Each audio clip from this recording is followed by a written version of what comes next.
what is up, everybody? Welcome back to the Timeless Gamers Show, where our games and our bodies may grow out of date, but our gaming experiences will forever remain. It's going to be timeless, and the show is now live on YouTube, Facebook, and Twitch, and of course, just whoring it out there, timelessgamers.com, our official website, and of course, our email address, timelessgamers.show at gmail.com for all of your comments, suggestions, insults, what have you. All right. And of course, our the audio versions of our previous episodes can still be located in Spotify and the other major uh, audio platforms out there where you usually get your podcast. All right. Last week in the Timeless Gamer Show, we discussed our picks for video games based on anime and manga. So if you're curious on what we have discussed, you know where to go, you know what to do. For this episode, another star-studded panel we got right here, talking about video games that heavily feature big ass giant robots and mechs. Okay, yeah. Just one beat. All right, communication. Alrighty. So let's get on to it. Let's introduce the panel for tonight. We got Sir Mark representing One Up Quest, returning back to the show. Hi guys, welcome to Timeless Gamer Show. I'm Adjusi of One Up Quest. How are you guys doing? I hope you guys will enjoy our episode for today. So sit back, relax, and enjoy. Okay, so yeah. Thank you for that, Sir Mark. And of course, returning back to the show as well, Sir Michael. Hey, what's up? Good morning, guys. Or well, it's good morning on other sides. Welcome back to Timeless Gamers. Let's enjoy the episode. All right, thank you for that, Sir Michael. And returning again to the show, Sir Jomar. Hello, Jomar here. Uh, Thank you for being here. Of course, for the Timeless Gaming Show, guys. Just sit back and relax and enjoy the show. All right, thank you for that, Sir Jomar. And of course, Sir Viraj. Yeah, welcome to the show. This should be an interesting one. Let's have some fun. Back to you guys. Short and sweet. How about Sir Joel? Hello, good morning, good afternoon, good evening, whoever you are, wherever you are. This is Joel Baklit of the Banyagag Native Pages on Kick, on Twitch, on Rumble, hashtag FUFB. We are going to be talking about video games with mecha in them. So gigantic robots a la Pacific Rim or Jaegers, if you're more familiar with the modern terminologies for them. But yeah, we're looking at video games where you control these gigantic fighting beasts. But yeah, fighting beasts that fight beasts, shall we say. So yeah, back to you, Joe. Thank you for that, Sir Joel. And of course, another returnee to the show. We got Sir Richard. Hello, good evening, guys. This is Ryan. Glad to be back after a busy week. Actually, a busy month. Anyway, what drives me here is I love mecha, especially it's pretty much why I also enter computer science. I'll explain more as we go along. So glad to be back, and thank you, guys. All right, thank you for that, Sir Richard Ryan. And of course, the show captain again for this episode, Miss Hinu. Hello everyone, hell has frozen over. This is my second episode for the season. It's back to back. Hope you guys enjoy the episode for today. All right, thank you for that, Miss Hinu. And of course, just shouting out the people down there in the chat. We got Sir JDM right there. And Sir, of course, Sir Dandice. Hello, Sir Dandice. And we got Torrance Hub. So Torrance Hub is actually one of the regulars from Pinoy Gamer podcast that we were able to meet up yesterday. So welcome to the show, Torrance Hub. Hopefully, if you have your mecha game of choice, you can just jot down there in the chat and just enjoy the show. interact with everyone here. Alrighty. So let's get on to it, guys. Let's do some show and tell. All right. In this segment, guys, we are just showing or bragging that the latest acquisitions that we got for the last few days or so, whether it's video games, whether it's music, books, movies, or anything geeky culture related, physical or digital. All right. I believe Sir Viraj has a few.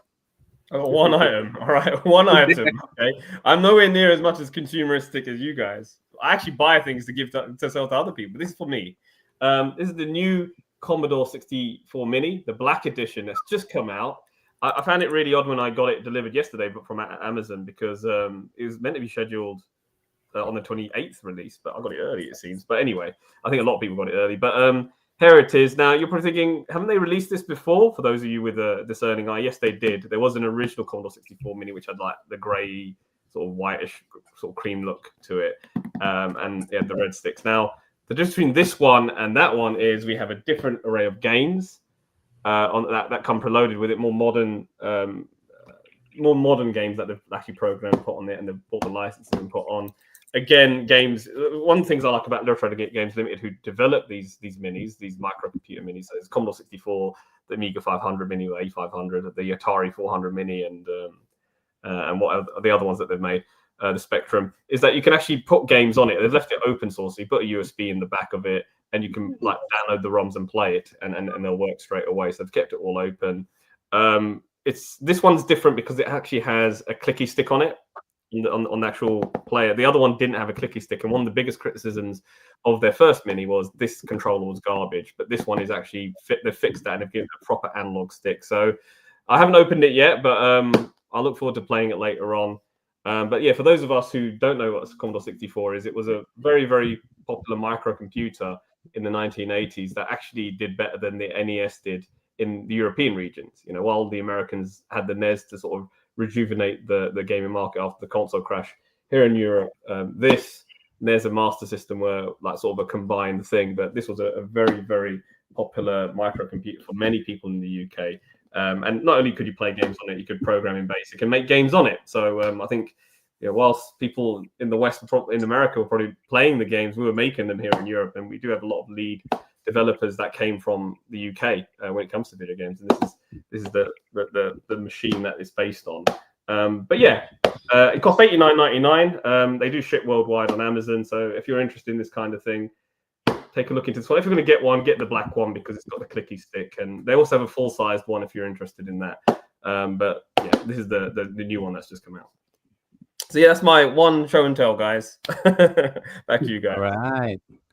Commodore 64 Mini. Yeah. How about you, Miss Hinu?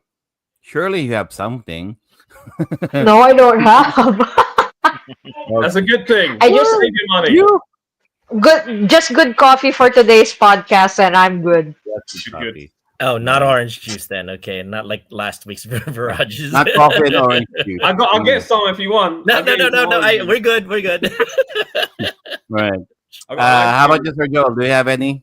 Well, I didn't. Well, yesterday's trip to Best Buy was a wash. So because I was looking to take a chance and find the ROG Ally X, surprisingly, everybody went to buy it, and they're completely out of stock until November 1. I did not pre-order it, thinking, nobody would buy this on day one. I was absolutely wrong. Everybody bought it. So instead, I am just going to share what I got when I went shopping with Steam. So this past week, I just got a copy. They did sell Medieval Dynasty. I was already playing Medieval Dynasty. They gave it away free on Epic Games, but I liked it so much that I bought it on Steam.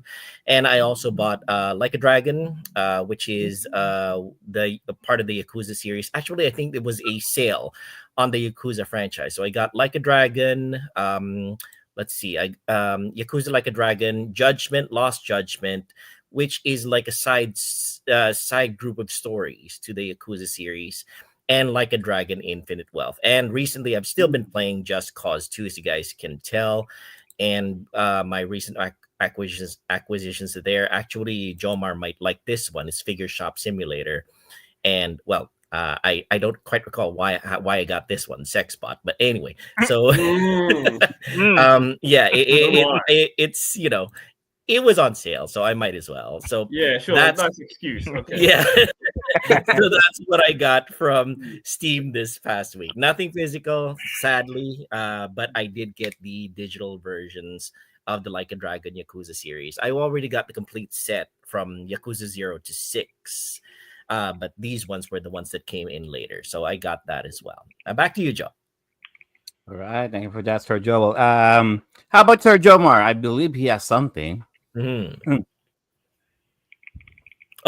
Jump, you're on mute. There you go. Well, I have one that I bought like this week. This one. It's been a while. I think. Describe it for our audio podcast listeners. Very appropriate for the show. It is appropriate, yeah. Very good. Yeah, It is appropriate. This is a Gundam that Sergio is saying that narrating something. No, that's a joke.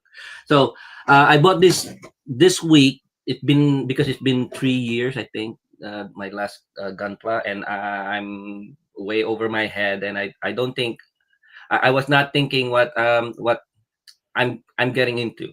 So it's I think this is a really nice Gundam kit that to start again, but for I spent 2 hours just building this one. So yeah, this is the only What, thing I got. the jet fighter? Well, let me ask you, Jomar, is it really that complicated? Because it looks like it's got a lot of small parts. Is it hard to build a Gundam? Well, the only thing that I'm getting, it's getting annoying is, I'm getting old, and I couldn't see this near. Oh, that's the hindrance then. I see. That's why I spent 2 hours just reading the instruction and just getting the really small bits inside the other parts, stuff like that. Understood. So it's like the IKEA furniture of toys. Understood. Got it. Okay. So you should have went with the perfect grade since it's the biggest one. Well, More complicated. I started with the biggest one, knowing maybe the parts are bigger, but no. It's more complicated. Yeah, that's it for me. All right, thank you for that, Sir Jomar. Okay, anybody else has something to show for the class? All right. I don't have any games, but I'm not sure. I'm not sure if I showed this one to you guys before. So I got this one. Not yet. No. Another appropriate item for the episode today. This is my the SD version of the Gundam Wing Zero custom. Okay, endless waltz. Okay, I got the perfect grade over there at the back, but I don't want to open the box, of course. And I'm like, I'm not gonna build my first Gundam with a perfect grade. So I said, okay, this one is simple enough. It's small. It took me about 3 days to finish this one. There you go. The Endless Waltz Gundam Wing Zero SD version. And yep, that's all for the show and tell, guys. I suppose let's get on to it, which is the video games that feature mecha and robots. Now, it's we've been talking on how are we going to do this episode, because it's kind of vague, really, what should be included in the show. Personally, I'd say maybe maybe Transformers and Gundams. Yeah, they're a given. Okay, very big franchises for both. To be honest, personally, I prefer them having their own separate episodes. But I think it's still fair for them to be mentioned at least. Okay, you cannot really talk about video games with robots and mecha if you're not going to be mentioning anything. If you're not going to mention Transformers or at least one Gundam game. You know, we don't want the villagers with their pitchforks saying, "Oh, you're not even gonna mention Gundam. This is bullshit." All right. So okay. Um, in this case, guys, by definition, robots are basically you're if you're controlling a robot to do something, okay, whether they're sentient, capable of moving willingly, sure. Mecha, in this case, in the video games, you are operating or controlling or piloting a mecha robotic suit. Yeah, so no Okay. Astro Boy because you can't really could pilot Astro. Mhm. Well, Astro Boy is sentient and self-propelling, but he's not gigantic. So I guess you can't really count him. Or Mega He's Man. Yeah. Mega Man too, but Yeah. yeah, Besides, he's not Mega Man in itself deserves a topic of his own episode. Yes, that's yeah, true. it deserves an own episode anyway. Mhm. So yeah, so we're gonna toss it now to Miss Hino. All right. Okay, at first I was gonna go for a Gundam game because of course Gundam.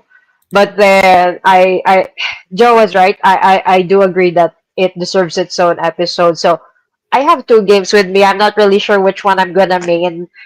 We did try to lay down some ground rules because some of the games are like mecha at its forefront, wherein the main meat and potatoes of the game is like customizing your mech, piloting, and then going out on skirmishes missions with the mech.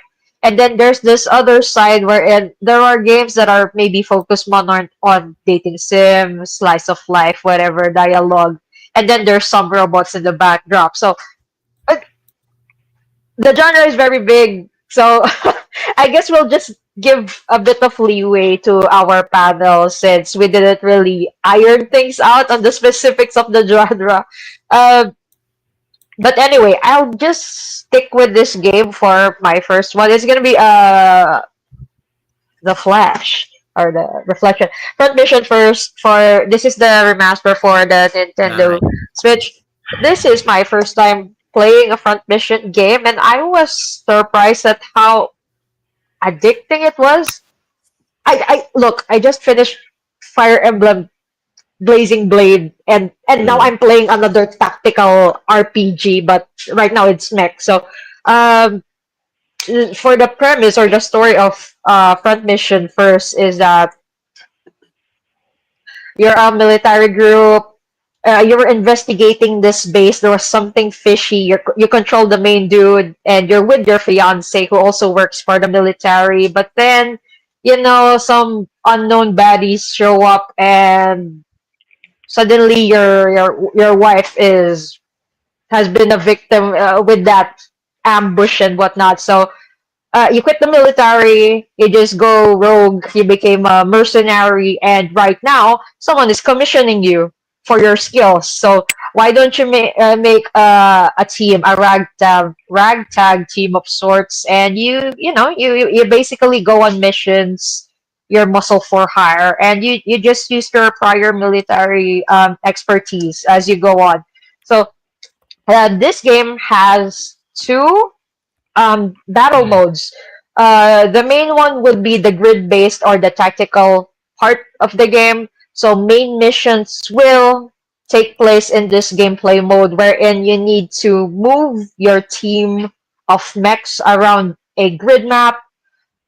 There's terrain. I'm not really sure how terrain will play up at the later missions. I haven't really gone that far into this game because there's elevation, there's some water, there's some obstacles, and your mech can't necessarily jump over them. You would have to go around. So there's that.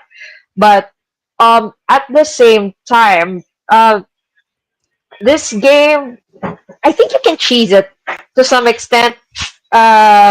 Just you know, go forward as a group and bully a single a single enemy, and okay, one enemy down, and then you can go to through the missions systematically. For the second gameplay mode, mission type mode, we have the arena. Because in this game, you get to stop by at different towns, and uh, within each town, there's this arena wherein, Coliseum type. It's more of a 1v1. You will get to control one of your pilots, and then you go through a roster, pick your opponent. If you win, you get money as a reward. There's a betting system here. You can bet low, you can bet mid, and you can bet high. There's also some odds. So I guess they have a system here wherein they check the stats of the mech that you have, if your weapons versus the weapons of their enemy or something like that, and then you win more if um, the odds are against you. So that's another way to here at the screen right now. The arena mode is kind of similar actually to the 1v1 skirmishes in Fire Emblem, wherein you just see two units at the screen at the left and the right. One will attack, go near the other, and then go back to their original place, and then it's time for the other unit or mech to attack their opponent. Though I would say if players would like to level up or even out the levels of each of their pilots, I would recommend to do it on the main missions, because from what I've noticed, it's actually faster to level up in main missions or the grid-based battles versus in arenas. I think the arena is more of money, if you want to save up money to buy parts, because this game has a very robust customization mechanic to it. You can change the parts from the body to the legs to the CPU. You can add in a backpack for extra storage, I guess. You can change the weapons, the arms, and the legs. You can make your mechs into fast types. You can make them just melee. You can make them into more on long range type of mech. So it's really up to you. And I think this is a fantastic game for people who love customization and who are fond of challenges, because I'm sure there are some people out there who will playing front mission with only melee type mechas. I'm sure there are people who do that, and this is the perfect game for them. Good news as well to those who are not really fond of tactical games. It has a difficulty. You can difficulty from, maybe there's a story type, the normal difficulty, the hard, and then the ultimate difficulty. So for those looking for more of a challenge, yeah. Anyways, that's it for my first game. Front mission first. If you can get the remastered version, go ahead. A lot of QOLs, improved graphics, of course, and it looks gorgeous on bigger screens and modern systems, because I'm sure the first print for the PS1 is crazy expensive right now. Guys, what are your thoughts? Who played this game? Have you played the original? Have you played the remastered? Is there any specific play style that you prefer when playing this? Go on ahead. It's a free for all, so anyone can just hop in and give their thoughts. Yeah, I mean, I when I was modding my SNES Mini, I found this curious game called Front Mission, but it says Super Famicom. And I thought, oh, is there an English translation patch for this thing? Oh, there is. Wonderful. Let's play this. Oh, it's SquareSoft. It's got to be good. And then I thought, oh, okay. So it's like, this is kind of like Advance Wars. Oh, is it like, it's like Fire. Okay, so you got like it's a strategy role-playing game. It's cool with mechs. Who doesn't love mechs? As we see in the show, and I'm playing this, and I love the presentation and the pixel art style. So this is just for those in the comment section. Know that obviously this was ported to the PS1. I think only in Japan still. I don't know if it had an American release. Correct me if I'm wrong. Then it had another re-release on DS, but the Americans got it, but we never got it in Europe. The only way to officially play it for us in Europe is this version that's been had an official release on Nintendo DS, PlayStation 5, and Xbox. So this is the version that we natively has come out to the European region. However, when playing the Super Nintendo version thing, I thought this is leaps ahead of anything of its time that's out. In 1995, or I think that's when the original came out. I love the pixel art. I love the fact that there is an emotional edge to the story. when you're playing, there's obviously a group and there's a storytelling narrative there. And I think stories for me personally are what really engage me to the game. There's an emotional bond. There's an immersion there that I am this character and I have to be the hero. And I like that about this particular game. And it starts off a bit easy on the campaigns, and I only ever played it on campaign mode. So all these other modes I'm not really familiar with. But I liked it. Again, great. Like you see when you see the characters' faces and the art style and the writing, the text. I like the design of the mechs as well, and as you get throughout the game and you get all the other enhancements and whatnot, and the game just gets bigger and bigger as it goes along, and much more challenging as it goes along. I think it's one of the biggest tragedies of Super Nintendo, I will say. For those of us, I think I can speak for those in Europe and the United States, is some of the really nice gems or the great stuff was in Super Famicom and land. It's like everything holier than like what we had was, and they kept for themselves. Japan kept it themselves, and sadly they weren't localized at the time. Sadly, so you have that. But yeah, in terms of the art style and the way that the game has this sort of gritty-ish sort of look to it, I like that. It's not a kids' game by any means. And that's kind of what I refer to.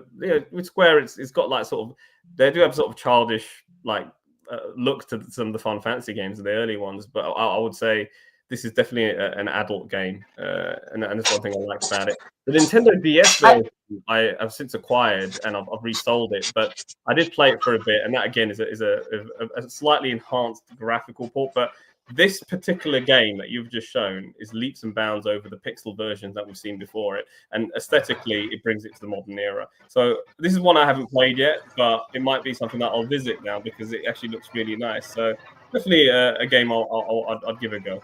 But yeah, thanks for bringing this to it's actually a game I mentioned in the chat that I might cover, but you've done it for me, so thank you for that. Since you mentioned that this game is not for kids, I think the reason why, because there's a certain grittiness to its art style, the painted art style, the realistic portraits of the characters. It's still anime, but there's a more realistic edge to them, and you can see that the mechs are grungy. They don't look pristine, because sometimes when you play the Gundam games, they look pristine, they look clean, and here you can really see the scratches, the jagged edges. They look really worn down as compared to other mech games they look more like toys, because let's not forget some of the other toys like the Gundams, their primary reason for the animes coming out is for them to sell the toys. So I don't think this is the case here, so they had more liberty to make things as grungy and gritty and more close to reality, I would guess. Anyone else from our panel? I'm more interested in the what you mentioned, that Miss Hino, the fact that the difficulty level can be adjusted for somebody like me who is absolute crap at strategy RPGs. I don't believe that. Yes, I'm absolute and total crap when it comes to strategy RPGs. Yes. What are you good at? What are you good at? Simulations, racing games, and economic. I'm sorry, did you say stimulation? Oh, simulation, definitely, and simulation games. Simulation. Okay. I would have thought you'd be good because I know that you prefer a bit of a slow burn. So I do. Yes, I do.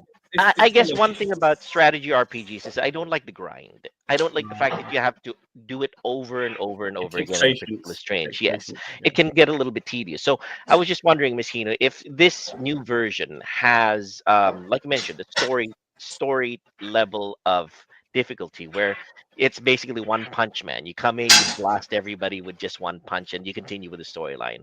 Does it have that level? I don't think it's necessarily. They call the easiest level as recruit level, wherein the damages that I'm not sure if the damage that the enemies will inflict on you are reduced by 50%. Oh. I think it's somewhere along those lines. Plus, I don't think this game is grindy. The only reason why I'm taking more time is because I'm trying to grind in the arena. But since I mentioned earlier that leveling up is infinitely faster at the main campaigns, you can just play this thing one mission to the side by side, next. I'm actually playing this game more versus the other game that I first played Mhm. Mhm. Because I got addicted to it. You can just play it and maybe finish it within a week or two. I don't know. Yeah, I might it's consider it something then. that's really accessible. All right. Yep. Thank you very much, Messino. All right. Anybody else have any opinions on front mission first on modern systems? I think It's we're it, good. Yeah. yeah, it's a good way to play. That's what I'll say if you're going to play it now, because it is an old game. It's it's a 30-year-old game now, so it's a good way Yeah, to. but I'm just glad right now that it's accessible. Yeah, we have a full panel right now, so I think we should get along to the next person. Since Mhm. Joel's icon is next to me, let's go on ahead. Joel, what's your game for us tonight? All right. So my game for tonight is an old PlayStation 1 game called Remote Control Dandy. If Joe will kindly show the footage of Remote Control Dandy. If if you guys are at all familiar with mecha from the 70s and 80s, you know that you've always fantasized about playing with those actual robots, Voltus 5, Mazinger Z, Dymos, all of those machines. This one, a PlayStation 1 game, is a story about a boy who is part of the company that is the richest company in the world, and I haven't gotten as far into the storyline as I should, but I played enough of it that I have enjoyed it.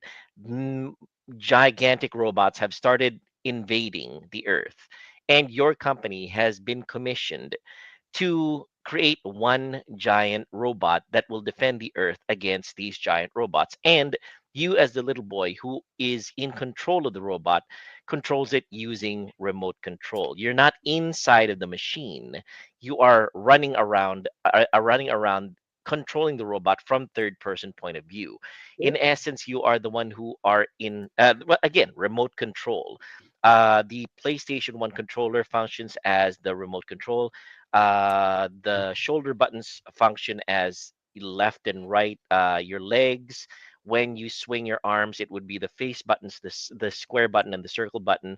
And you do your very best to defend the Earth against these giant robots. It is you can feel the heft, the lumbering heaviness of the robots as they march across the field and smash against each other. And of course, you do your very best to try to minimize the damage of of the buildings around you, because that those areas are populated. And of course, you've gotten everybody out. You've done your very best to try to get the population out, but still, it costs money to rebuild the buildings that the aliens and you accidentally damage.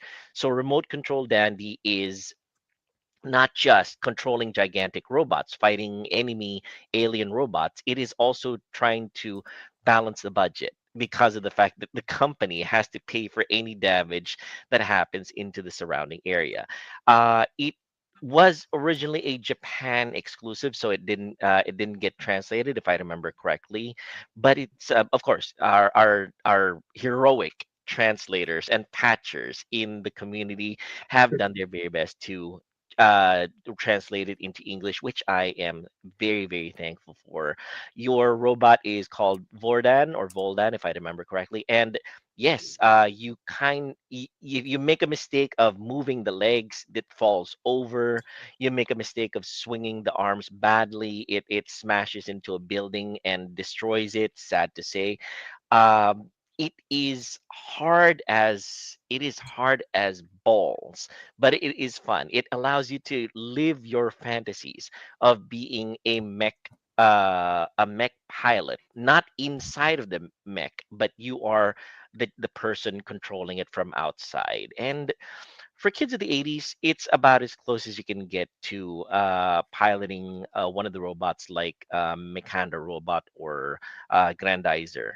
So yes, this one is easy to get from your unofficial sites, of course, the usual places. And being a PlayStation, if I remember correctly, it also had a semi-sequel called Robot Alchemic Drive, for those of you who are familiar with a PlayStation 2 game.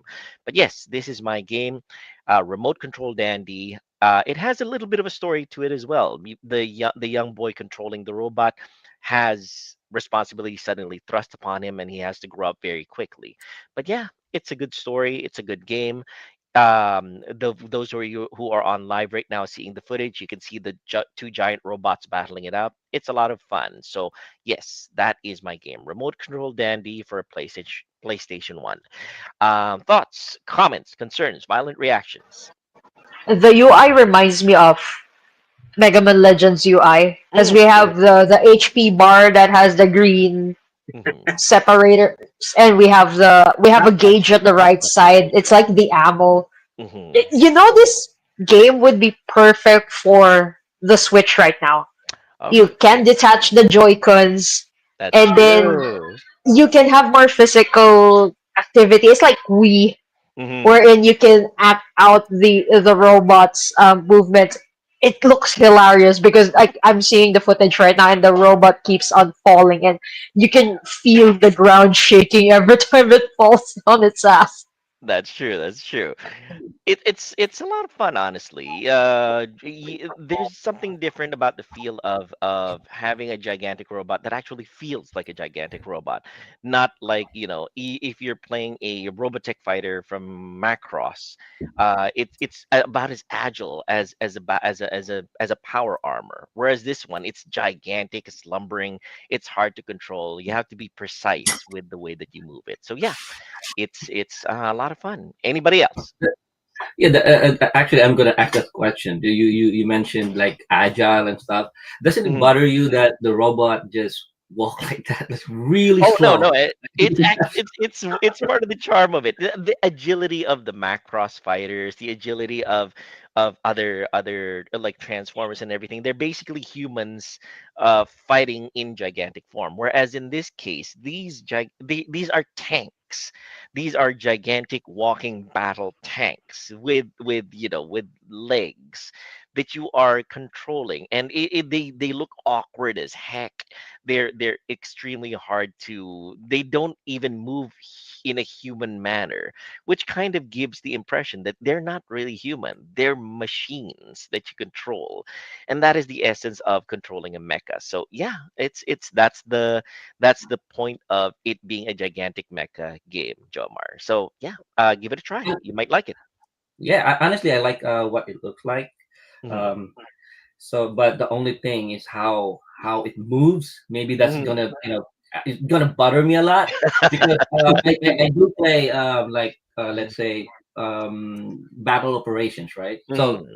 it doesn't move like really agile. It's really slow, Yes. but Yeah. not that kind of slow. That's Hmm. really slow. I've been watching how it take one step. I was Yes. like, come on, let's go. Jomar is very much a fan of fast and agile, whereas this one is gigantic and lumbering. So actually, yes, it in a way, it's a little bit a la Pacific Rim. With Pacific Rim, you can see how gigantic and lumbering the Jaegers are. This kind of feels like an early version of it. All right. Any other questions? All right, Mark, is that you One do. raising your hand? Oh Okay. Mike, Yes. Michael. no, Mark then. let Mark do it.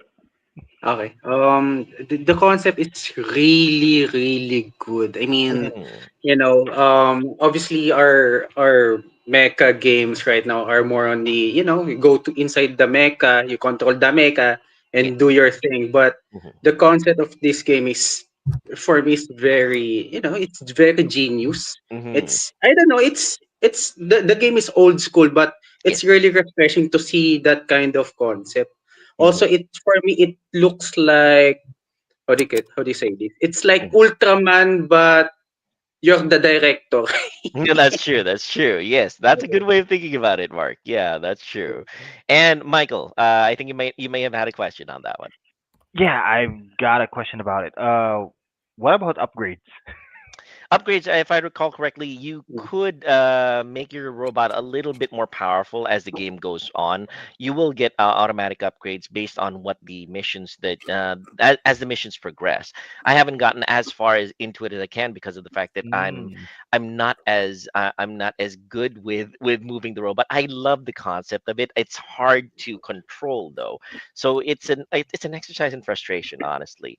But as I saw in the video, you do get upgrades like the gigantic jets on your shoulders, they will allow you to move a little bit faster going forwards. Not like not like the beginning parts of the game where you are really lumbering and slow. But yes, this will allow you to move a little bit faster, but not lose that feeling of heft that the mecha have. All right, so Is the kid the only person who can pilot the thing? yes, the No, kid is of the course. yes, the kid. Yes, of Mm. course. So that's why it's slow. Yes, there's also that. That's true. That's The true. Amuro stereotype. All Oh right, go. yeah, absolutely. No, Amuro is fast. Mm, Wait, guys, Kitty commercial break. Say hi to Lucy, guys. ah, Lucy, say hi yeah. to the There you go. panel. Hello, hello, hello, hello. Mm. All right, and I think it's time to move on to the next panelist. Right next to me would be Viraj. Viraj, would you like to present your game? Up, you're on mute. Yeah, I don't even know why I even put it on mute, but Mm-mm. anyway, probably because I might be breathing heavy. But anyway, so the next game is we'll talk about we go to Super Nintendo now. So we're going even further back in time before PlayStation. We're talking about a game called Metal Warriors. Okay, and this was a sad one for us in Europe because it was never released here. It was a game that I purely only have experienced via emulation. It's a game that was developed by LucasArts. And as you good people know, like, or those who do not know, like anything LucasArts made or touched other than Star Wars is gold. Like there are a lot of great LucasArts games that I can just throw out there. Grim Fandango on PC, great little game you got there. Even Zombies Ate My Neighbors on PlayStation, on a Super Nintendo Mega Drive, another fun little game. That's LucasArts. And this is another one on Super Nintendo called Meta Warriors. Now, I first experienced this game using the ZSNES emulator. And one thing that I liked about that emulator is it allowed net play. And my friend said, we played Metal Warriors, we played 2-player head-to-head because you can have a little battle mode on there. I thought, this is really interesting. And he thrashed me because he had the game, so he knew. But as you can see, you have a selection of 6 type of warriors or whatever you can choose from these metal things. And you're fighting for, your little rebel group or whatever is against some sort of tyrannical whatever it is, and you got to overthrow these other warriors and destroy bases and rescue people and all sorts of things. So on the campaign mode, that's what it is, and there is a story there as well. And you get these little boxes with the characters and they talk or whatever, and it's a lot of fun. Again, you pick up again, you have like different weapons you can get. You got like missiles, and you only have temporary. You just picked up missiles. You can see from the video he's shooting. You also have like a Z state, like a saber, like an electric saber. You got like a shield. So, and this thing actually utilizes all the buttons of the SNES controller. It utilizes those 4 buttons, shall we say? So, I would say this is a premium Super Nintendo game because it does take advantage of the Super Nintendo hardware to its fullest. So you got like a level which isn't exactly linear. You have a little map as well. When you press the start button, you see the map of the level and where you have to go, or where you want to go, etc., etc. But yeah, each level has its own sort of unique challenges that you have to get through. Another thing is if you actually look at the warriors, as it takes damage, it changes. So you know how we talked about how with Miss Hinu's game, that it looks a bit like there's damage or whatever, or it doesn't look polished. You lose that polish because it's taking damage. And that's basically it. Another fun feature of this game is when it starts to get damaged, you might discover another one of these sort of suits somewhere in the level. And I think it's the start or select button. As you get out, you see that little man there. You see the little man get out of the Metal Warrior. So it shows the real scale of the humans here. These things are huge. And you can get out and walk as just a human. And he's got a little pea shooter gun. And you find the other thing. And you can go into another warrior ship as well. So as you're about to die and you know you're dying, you can actually just eject and find another warrior lying in the level, which is a really interesting thing. And for 1995, I mean, we're talking like a middling era for 16-bit. Obviously, PlayStation's on its way now. This is actually a really good game. This is like peak 16-bit mech gaming. It's a really, really good game. I think I'll just keep it as that, really. I mean, again, as you can see from the video, you shoot through these sort of crates here to get to the next part of the level to navigate through. My only real criticism is it can be a bit haphazard in terms of here's a character with their face talking to you, telling you, thanks for the rescue. And this is obviously the first level being played through, and you have to then get out. And this is where the level ends, I remember now, and you come out. So and there we go, mission complete. So as you can see, it's there you go there, and then you got the next mission, and there you go, and you got these little pixel arts there. So you got a nice presentation here as this game as well. The soundtrack for this game is quite well done as well. I like the sound that's on this game. I know we can't hear it for various legal issues. We might get striked for copyright for the sound, but it's a really good soundtrack and a really good presentation. And obviously, this is the end of the first mission. The general saying this is where we have to go next or whatever to take on the next guy. So that's fundamentally it in a nutshell. But it is a fun-filled game. It's got a good challenge factor into it. The only thing that I would say is very difficult is when you're sort of pivoting your gun to shoot in certain areas, which can be frustrating because obviously back then they didn't have analog sort of controllers, which made things more precise. It was all digital on the D-pad, wasn't it? And that's what you got with the SNES D-pad. Wasn't the best thing in my opinion. I think a Mega Drive D-pad would lend itself better to this game. But of course, I would say that, wouldn't I? But in essence, it's a very, very good game. I don't think there's anything more I can say about it. What are your thoughts, good people? If you've got any thoughts on it and what you think. It reminds me of Super Turrican, if I remember correctly. The way that it's presented, the color palette, the movement, the move set. But yeah, it's quite attractive as a game. I might give this a go. Yeah, it's definitely one worth trying out. I think you'll enjoy it. I think it's not as fast. It's not that fast, so I think you can probably keep up with it. But it definitely has its challenges in its sense. And the trick is not to take that much damage. Yeah, the trick is just to be strategic with how you move and preserve your life energy and without taking hits. And obviously attack and keep going forward. The enemies will respawn in certain areas. So just be mindful of that. So even though you've killed somebody, there'll be somebody behind you coming back and ready shooting at you again. So there is that. But yeah, Super Turrican, yeah, it's got that sort of color palette to it. I guess, but obviously it's a different kind of game for sure. You know what? This game is basically Virage in a nutshell. Okay, Metroid style. All right.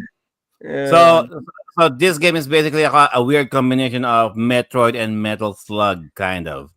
I say Metal Slug because so if for some reason your mech suit is about to blow up.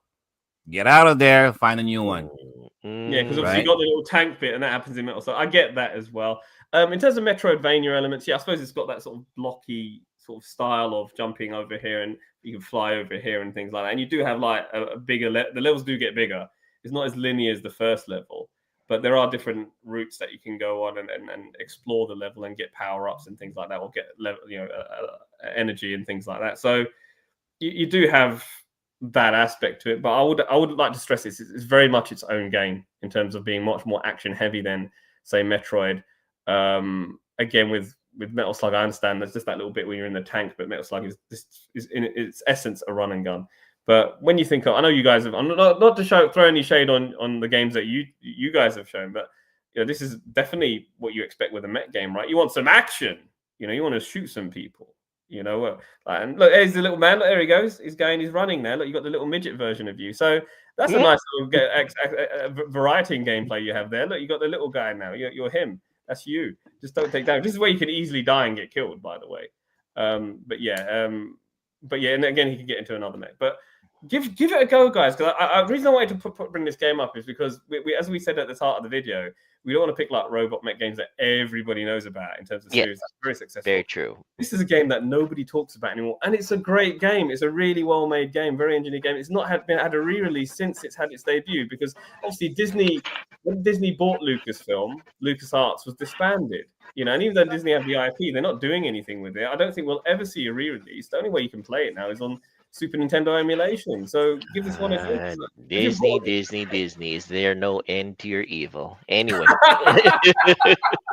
I do like the idea that you can go out of the mech and shoot people yourself versus always just controlling the giant robot and cheesing your way through the level. I think that's genius.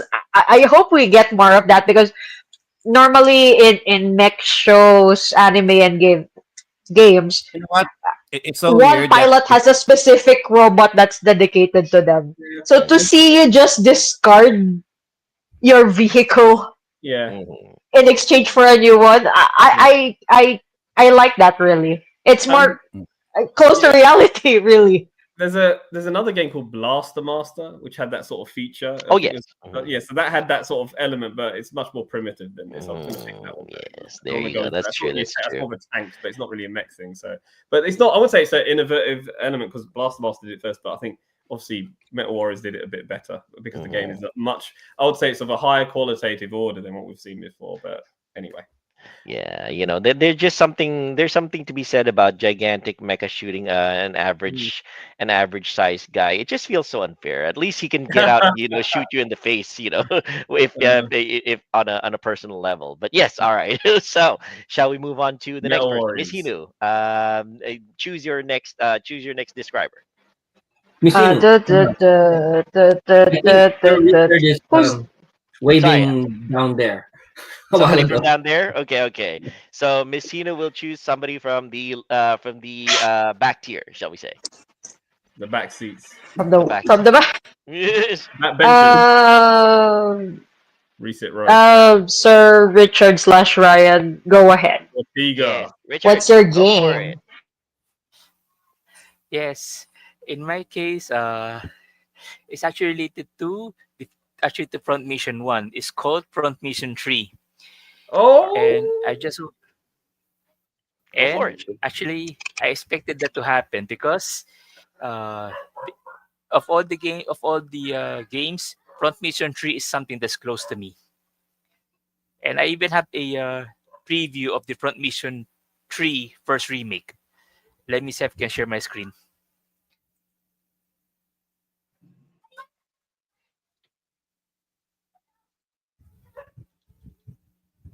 All right. Okay.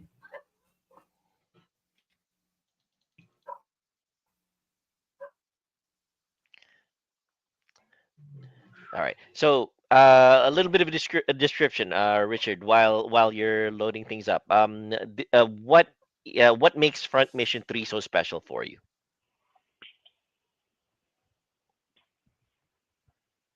To take down opponent, and 2 is given as overall, 3 is based on parts. Mm-hmm. Okay. Reasonable. Very reasonable. All right. And let's see if his screen is ready to share. All right. And there you go. All right. Go for it. And they also simplified the battle system. Oh, I think Richard's experiencing a little bit of lag. Yes. Richard is now you. showing some footage of the looks like the remake of Front Mission 3. If Viraj, you seem a little bit enthusiastic about this one. Could you toss in a little bit for the audience? Oh, this is like you got obviously Front Mission, which was on Super Nintendo, and that was like the Sorry, first go one. ahead. Oh, Mr. Ortega, is he coming back? Yeah, it looks like he's experiencing a little bit of technical difficulties. Richard, are you back?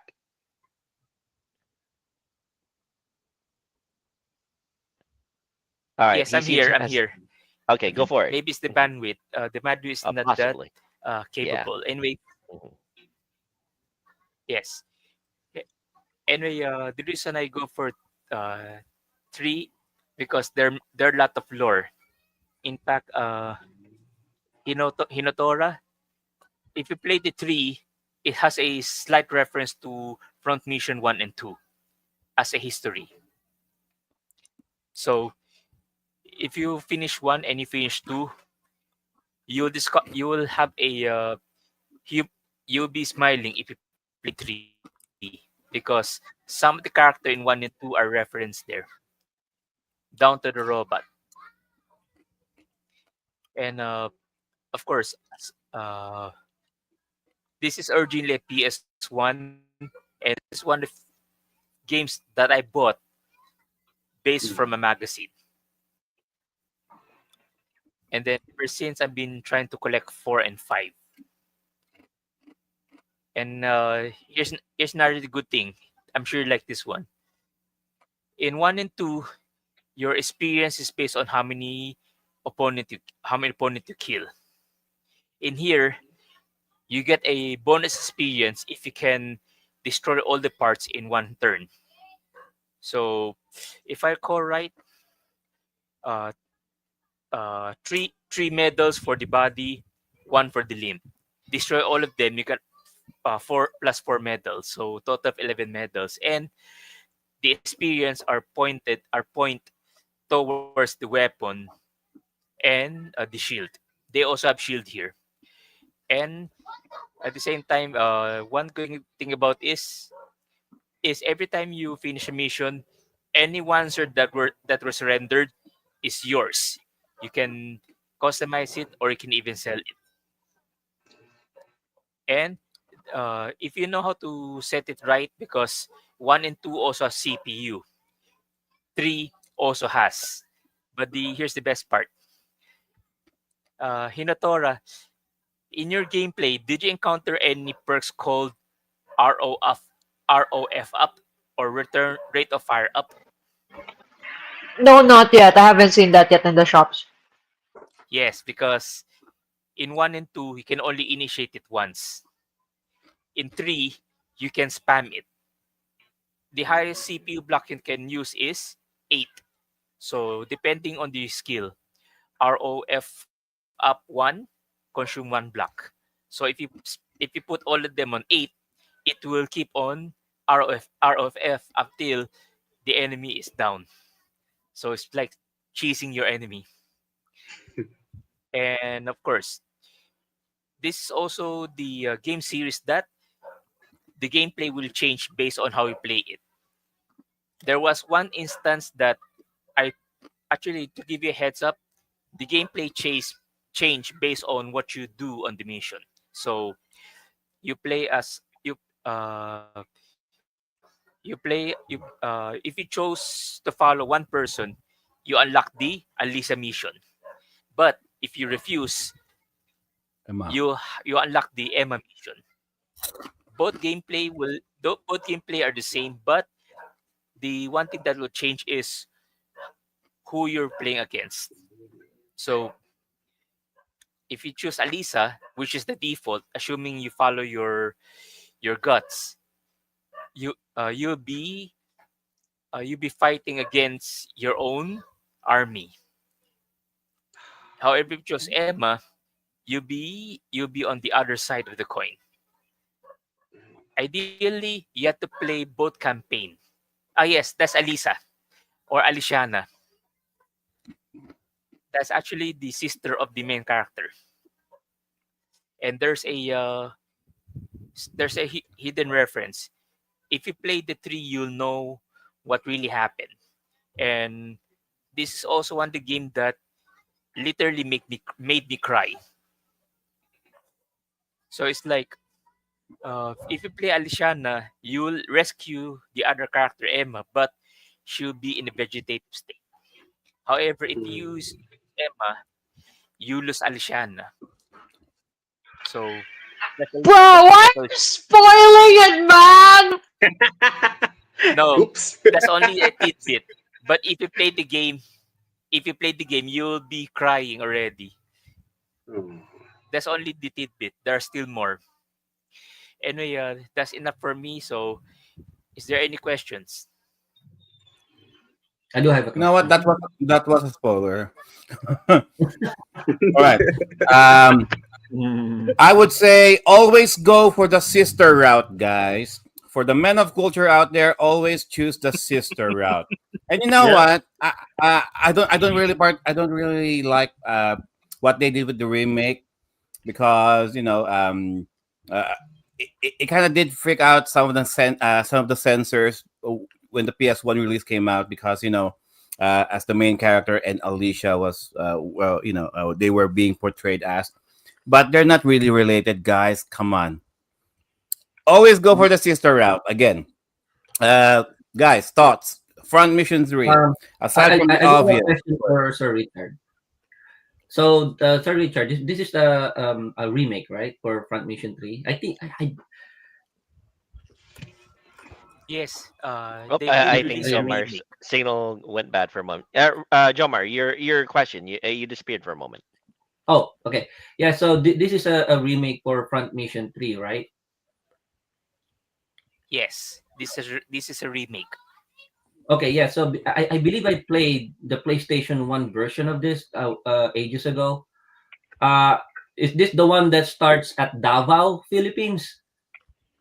Uh, Yes, you either unlock Pamela or Jose. Okay. Yeah. Yeah, really cool game. Woo, Philippines! Sweet Philippines. Philippines, Philippines, woo!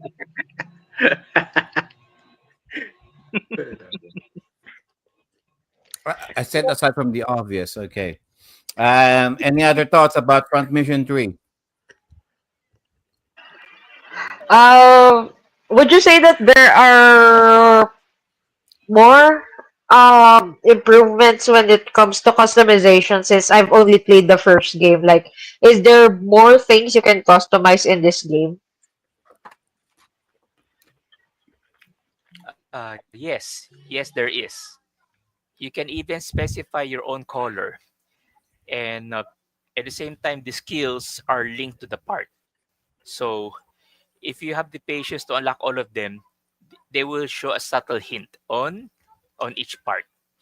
For example, uh, if you can set up your Wanzer as a sniper, and by using a certain setup, you can either one hit of a part, or you can even uh, you can even disable someone, like shoot them at the leg, and they'll not move for one turn. And even with the weapon customization, in I think 1 and 2 they still Yeah. practice the double wielding. In 3 they do, and there are some perks also. You can use two different weapons as perks, and for 3 they introduce a resistance system. So if you notice that every time there's a turn, you notice there is like a icon like PIF, piercing, impact, and flame. You can build resistance to those, but you have to give up some turn. So so it's possible that uh, even though your opponent is super powered, if you unlock a certain skill, all of his attack will be nullified, like zero. So that's the advantage of 3, but it takes patience. And All right. customization So, wise, the highest access yes, sorry, no, go, go, go, go, go. the highest access point yet, the highest access point action point you can get for one character max is 30. But if you put all the buff skill or resistance, it will go down to 14. So you have to balance between having multiple action point or multiple defense. So it's a balancing act. Anyway, not to spoil, there's still more, but I'll let you guys discover it. And you might laugh at some of them. That's all. All right. So, in regarding with Front Mission 3, to all of you guys who are listening, when we say Wanzer, okay, that's the mech suit that you're controlling. All right. With customizations about this game, okay, let's just say you have all the access to all of the weapons. You can have like you can be a melee fighter. You can use your fist with your right hand. You can have a shotgun or a rifle on your left.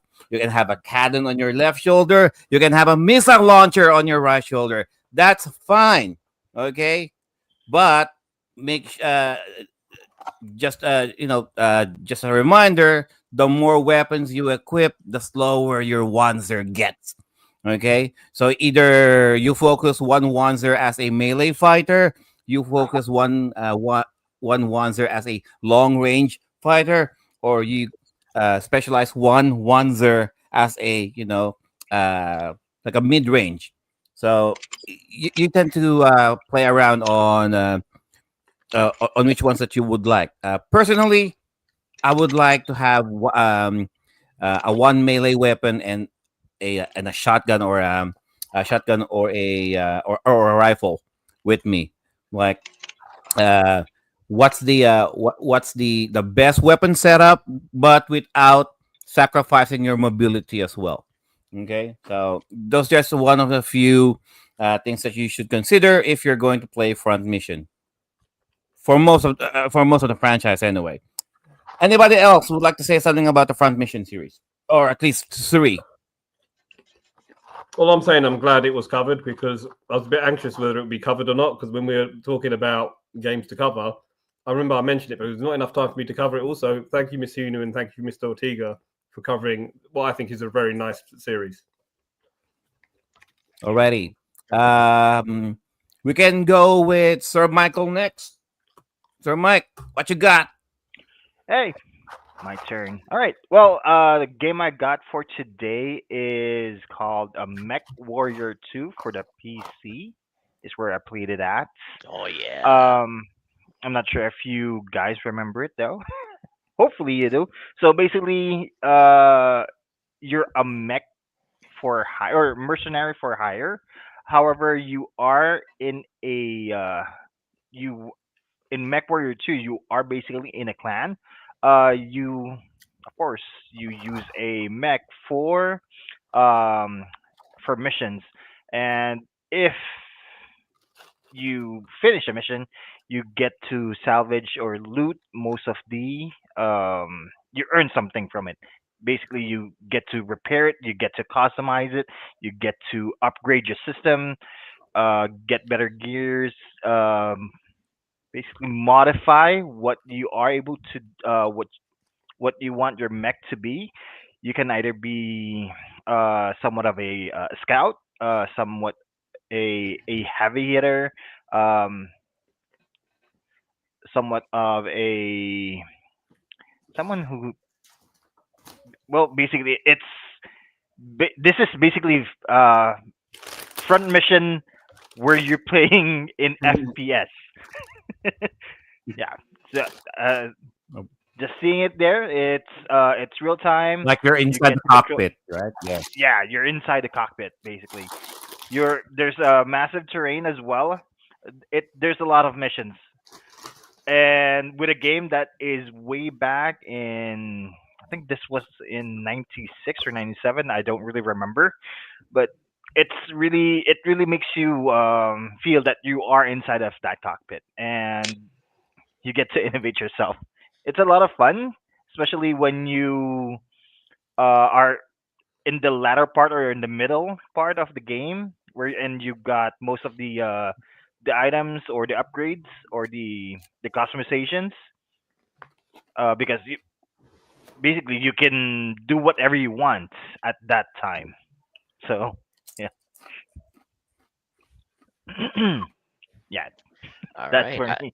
I completely agree. The MechWarrior series is top notch. I played the newest version of this on Game Pass recently, MechWarrior 5 Clans, if I remember correctly, or Mercenaries, and it's just as much fun as MechWarrior 2, if I remember correctly, from the time that I played it. I think MechWarrior 2 was even on PS1. I think possibly, Michael, wouldn't you say?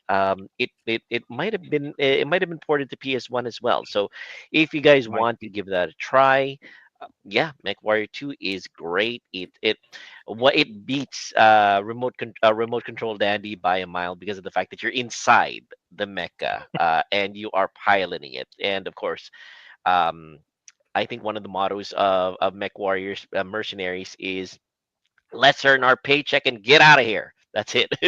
That's one of the nice things about the Mech Warrior clans. Each one is a faction, and they all have their different personalities. But yes, I like this one. Good choice, Michael. Yeah, me too. Hmm. What I do in the past, uh, I used to sit more near on the monitor just to feel, and then turn off the lights just to feel that Oh, you're in that Ah, cockpit. that's a good way to do it. Yeah, Yeah, that's cool. That's true. that's how I do it before. Yeah, I like the fact that it looks like Tron Hmm. before, and you feel that you're one of those those vessel on Tron, right? So yeah, this game is pretty cool. It is, yes. Is there a way for you to pilot this like in third person view or just strictly first person view? There's first person and there is third person view, which is Okay. Oh obviously yeah, Yeah. but if you have the chance to play first person, why would you want to go third, right? I know Well, it's for tactical purposes. I know for Mm. tactical purposes, but yeah, if you have the chance to pilot a gigantic mech, And motion sickness. there's also And that motion more sickness. sickness. That's true. That's true. Yeah, very valid. Very true. Very true. All right. Yeah, good choice, Michael. Excellent choice. All right, and It kind of reminds me of Ed 13 from RoboCop.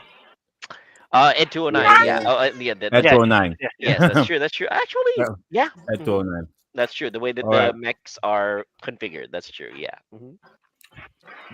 All right, and All I right. think we have Mark. Has Mark gone yet? Nope. no. Yes, Come on. it We gives got. me the vibes of Starship Troopers. I don't know Oh why. yeah, that's true. Starship Troopers. Very true. Very true. Yes, with the gorilla suits when they come in Yes, from orbit. Yeah, I'm or I'm surprised at how fast paced the game is, mm, and it's fun because I'm looking at the footage right now, and you can see the different frame or cockpit types. So you really feel like you're piloting different types of mechs. It's just insane how the enemies are so fast. I was freaked out because the footage was showing some two enemies are like sprinting across the field. It looks so scary, but well, fun at the same time. yeah, that's true. That's true. They Fast are paced. more agile than you would give them credit for. But yeah, Mech Warrior has that going for it. All right, I think we are going to be good with Mark's game then. Go for it, Mark. yeah. All right. So for my topic today is I'll be talking about Demon X Machina. Mhm. It's a game published by Nintendo and released for the Switch way back 2019. So this is a game where it's kind of new. Then later it's released on the PC where I played it. So in Demon X Machina, you play as a mercenary pilot called an outer. Okay, controlling a fully customizable mech, also known as Arsenal. The story kicks off when after a chunk of moon crashes into the earth, causing a mysterious energy to spread that turns artificial or AI against humanity. From there, you're thrown into the world of you know typical chaotic battles, rival mercenary groups, and apocalyptic skies glowing red with debris. Uh, it have that anime energy. Uh, what it makes stand out for me is the gameplay. It's a what do you call this? It's a typical fast-paced game. Jet boosting through the air, mid-combat weapon swapping. You can also dash, strafe, grab debris, throw at the enemy, customizing in every inch of your arsenal. As I know, you can also tweak the decals, the colors, everything else. Also, your character you can customize it as well. Um, like Sergio tells us earlier, this is also a game wherein your weapon system you can equip weapons not just in your hands. You can also mount them on your shoulders, parts of your frame. You can also use dual rifles, missile pods, shields, everything else. I really love the part of this game wherein, of course, you're playing with the headphones and I will mute the game. Then I will play the Gundam Wing OP2. Mm. Yes, Soundtrack. I'm so yes, I'm so into that kind of vibes. Mm. It's also Opening too. the art style is it's more like the anime vibes. So the song guitar riffs just makes you feel inside of a Saturday morning anime. Uh, every time I feel it, every time I play it, I feel like a kid again. Yeah. Also, I played it in the PC version. So I played this game for about like what 48 hours only. I think that's one of the problems of the games right now. It's so easy to finish. It's one of those games. So yeah, that's my game. Mark is thinking that's a disadvantage. For an old man like me, I Wait, think it's does an that mean you don't advantage. have any backlog? Oh, that's a good question, Mark. Do you have a Don't backlog? lie to us. Too short, Oh, huh? Then does that mean you don't have any backlogs? I have a lot of backlogs. Okay. That's not a problem, man. Yes, yes, yes. But this game is very easy to finish. I don't know. It's Oh, I so you feel. enjoyed it. Don't Mm. get me wrong. I enjoyed every part of the game. The story, the building parts, the hunting. What do you call this? Grinding parts, hunting parts of the mech, etc. But I don't know. No, I mean, It's I think this is one of those games that the developers really focused more on the theatrics and the aesthetics, but they didn't really added more to expand on it. yes. That's why it kind of seems a little bit Hmm. short. Mm. Also, it was Mm. released on what do you call this Switch. So maybe it's they have their Limitations of limitations as well. the hardware, probably. Yes. So You know yeah, what? Oh, can you transform in this? You yes. know the funny thing is, I was this is one of my game choices. Live an Game ex Next machina. Machina. Okay, was one of your Yeah, choices. I see. Ah. yeah. Okay. I really like this game. Actually, the one on the screen right now, this is the newer one. I used to play the old one, the one that they have when Armored Core was nowhere to be found. So Mm. they made this in between when our Armored Core was missing on the scene.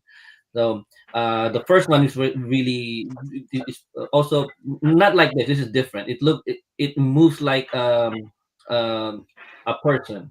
The old one, the Demon Ex Uh, Machina, moves like a mech. a robot, Yeah, like a mech. Hmm. yeah, like a mech. And then what I like about this one is you you can customize everything. You have to hunt. You have to hunt for all those weapons, armor and stuff, and Right. you can customize the color and everything. It's really cool. Right. Well, at least somebody So mentioned Armored Core. Someone has to. All right, someone has to. Miss Lee, go. I, Additionally, why does it feel like it has Souls-like vibes as well? Oh, I haven't thought of that. I haven't seen that But part yet. But yeah, No, yeah, because the way the robot moves probably just and the because of way the it yeah, fights, probably because of the gameplay. it kind of looks like a maybe. Souls game. Yeah. Maybe. Well, Miss Hito Possible. plays Elden Ring. Does it kind of look like that to you? I get it. I think some of the stages have a very dark tone to it.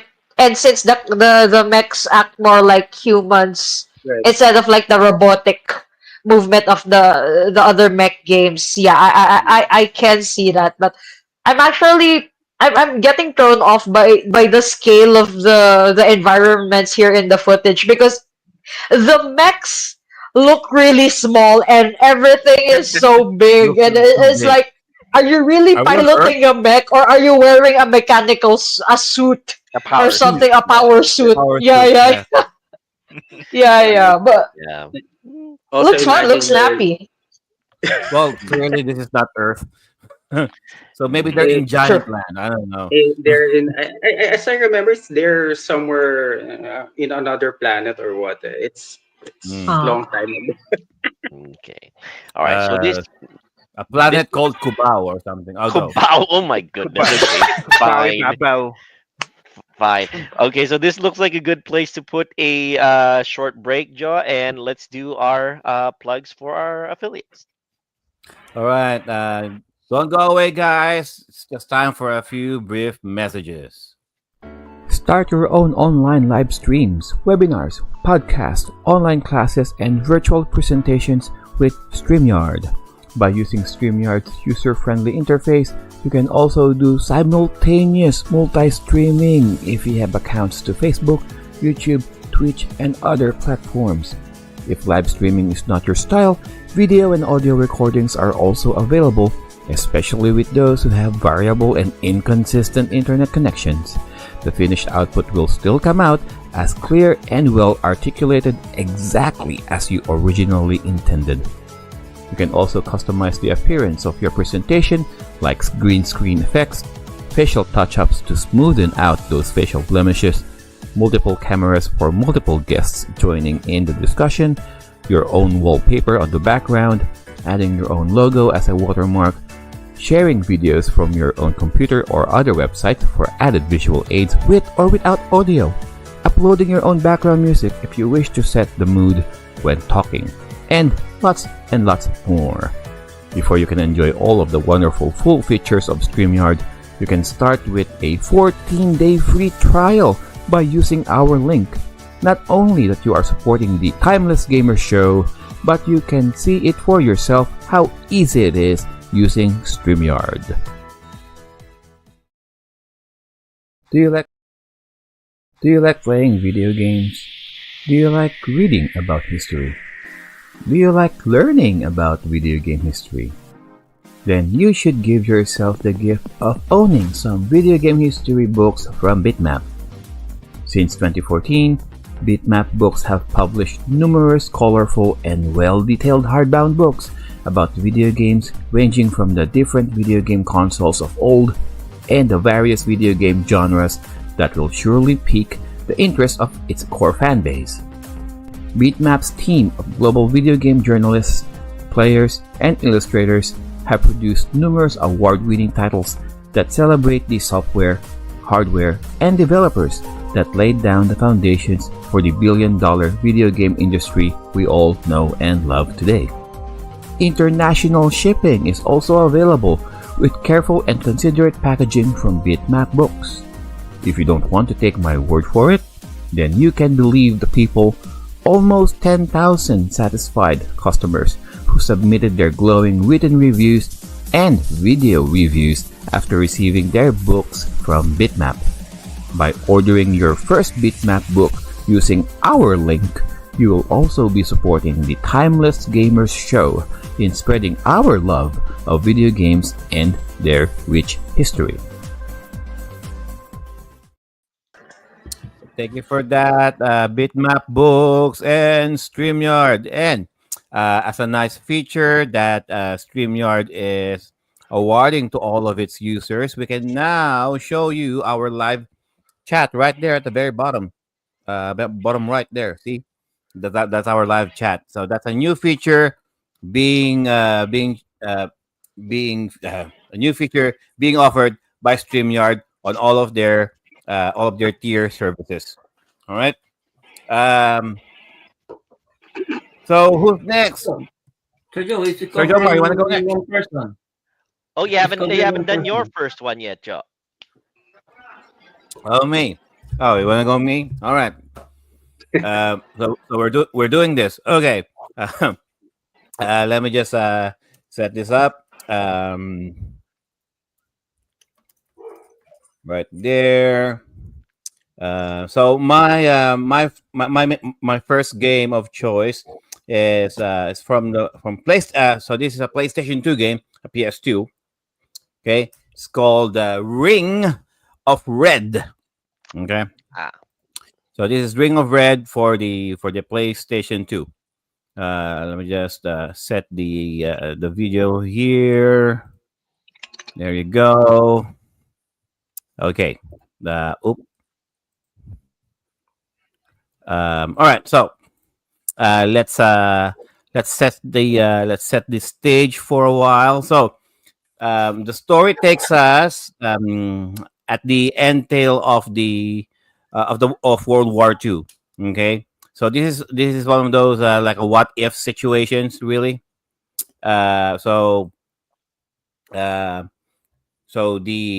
Axis powers are losing the war. All right. In the West, the Allies broke through Germany, last line of defense in Berlin.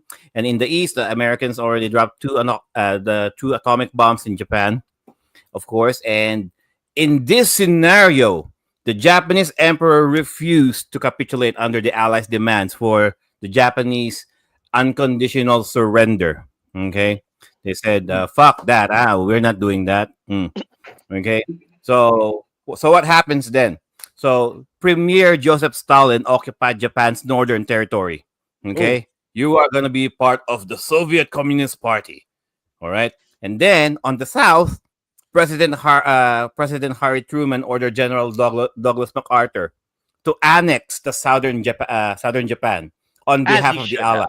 As he really should have in As real they life. should have, right? Mhm. So Yeah. so basically the Soviets taking over the north, the Allies taking over the south. So in the next 10 years or so, a cold war between the Soviets and the Allies started to brew, and a new kind of weapon called the Armored Fighting Walkers (AFW), okay, effectively replacing tanks and heavy artillery. Okay, so these are the mechs that we're talking about. Okay, that's what we call the mechs in this game, the AFW, or the Armored Fighting Walkers. So they're being mass produced by both Soviets and Allies. Oh shit! What's that? Germany is also building some. Oh my god, Germany is back, baby! All right, so this brings us to the start of the game, in which a new highly classified AFW prototype uh, was stolen from the Allies. Okay, while they were having a practice joint session in southern Japan. So it is up to you now, the player, to retrieve that AFW from the forces of the communist North before it starts another international conflict. So that's the overall premise of this game.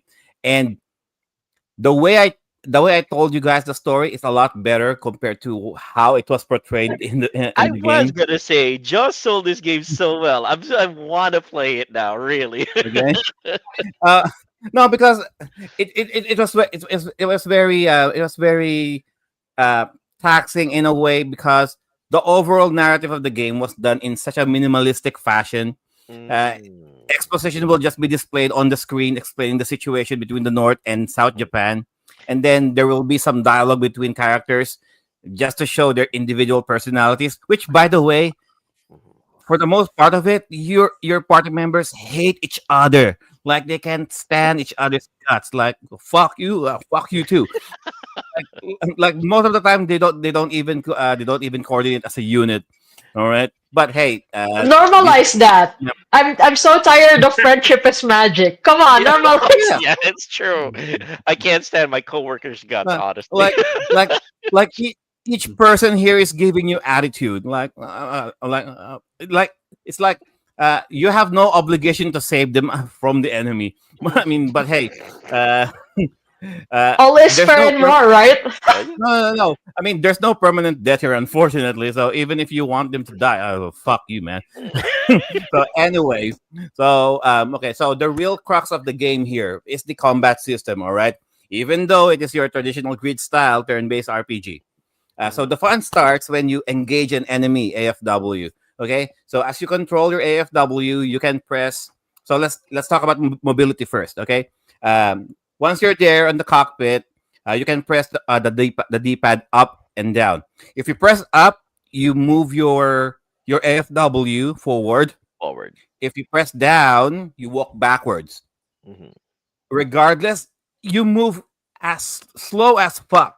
Okay, it's very slow. Like these are robots that's supposed to be made from from the 50s and 60s. Okay, these are all like mechs. They move like mechs, slow as fuck.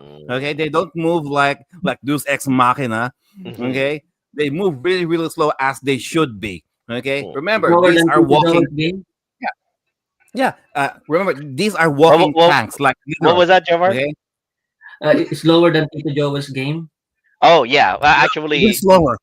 even slower. Slower. Oh my goodness. I Okay. mean, just check out the Whoa. check out the game footage, okay? Mm, Because these are literal tanks with legs. All right. mhm, Um, where was I? Oh, so by pressing up repeatedly, will make the AFW walk closer to the enemy very slowly, as I mentioned. But mm, the closer you get, the better your aim. Makes sense. However, it makes you an easier target, though. Makes sense. Makes sense. Yes, Joe. It does make sense. Yeah, actually, Yeah. that's true. Hmm. And then if you keep pressing down, then that means you move backwards. So the further you are, the less damage you take. Of course your attack accuracy also drops as well. So there's a give and take there. Although if you move backwards long enough, eventually you'll retreat. You'll go out of bounds, and then you'll retreat back away from the combat zone. So once you decide the distance between you and your enemy, right? All you have to do now is just wait for the ammunition to be loaded in your howitzer or your main gun. So you don't attack automatically, okay? So you need your pit crew to, so imagine like so just imagine you're in a tank, right? It's you the driver, and there's another person who's loading the gun, and there's another one navigating you. Hmm. So it takes like a three-person team to man the actual the actual AFW, right? So you don't attack automatically. So you need to wait until someone loads up your gun. Okay. Once you have the signal that you have loaded your gun, it's now time to attack, right? Okay, I press X. Oh shit! You're what do you need to do now? There's a crosshair that will be shown in the screen. You need to aim manually. You need to Look aim at Mark's manually at reaction. There we go. right. So you need to aim manually against the AFW, the enemy AFW, and of Hmm. course, if you're starting in the earlier parts of the game, then your aim accuracy is shit, like 50%, 60%, 70%. It's like someone is controlling the mouse pad with a very shaky hand, like Hmm. that. So you need to press X at the right time so that you won't miss your shot, basically.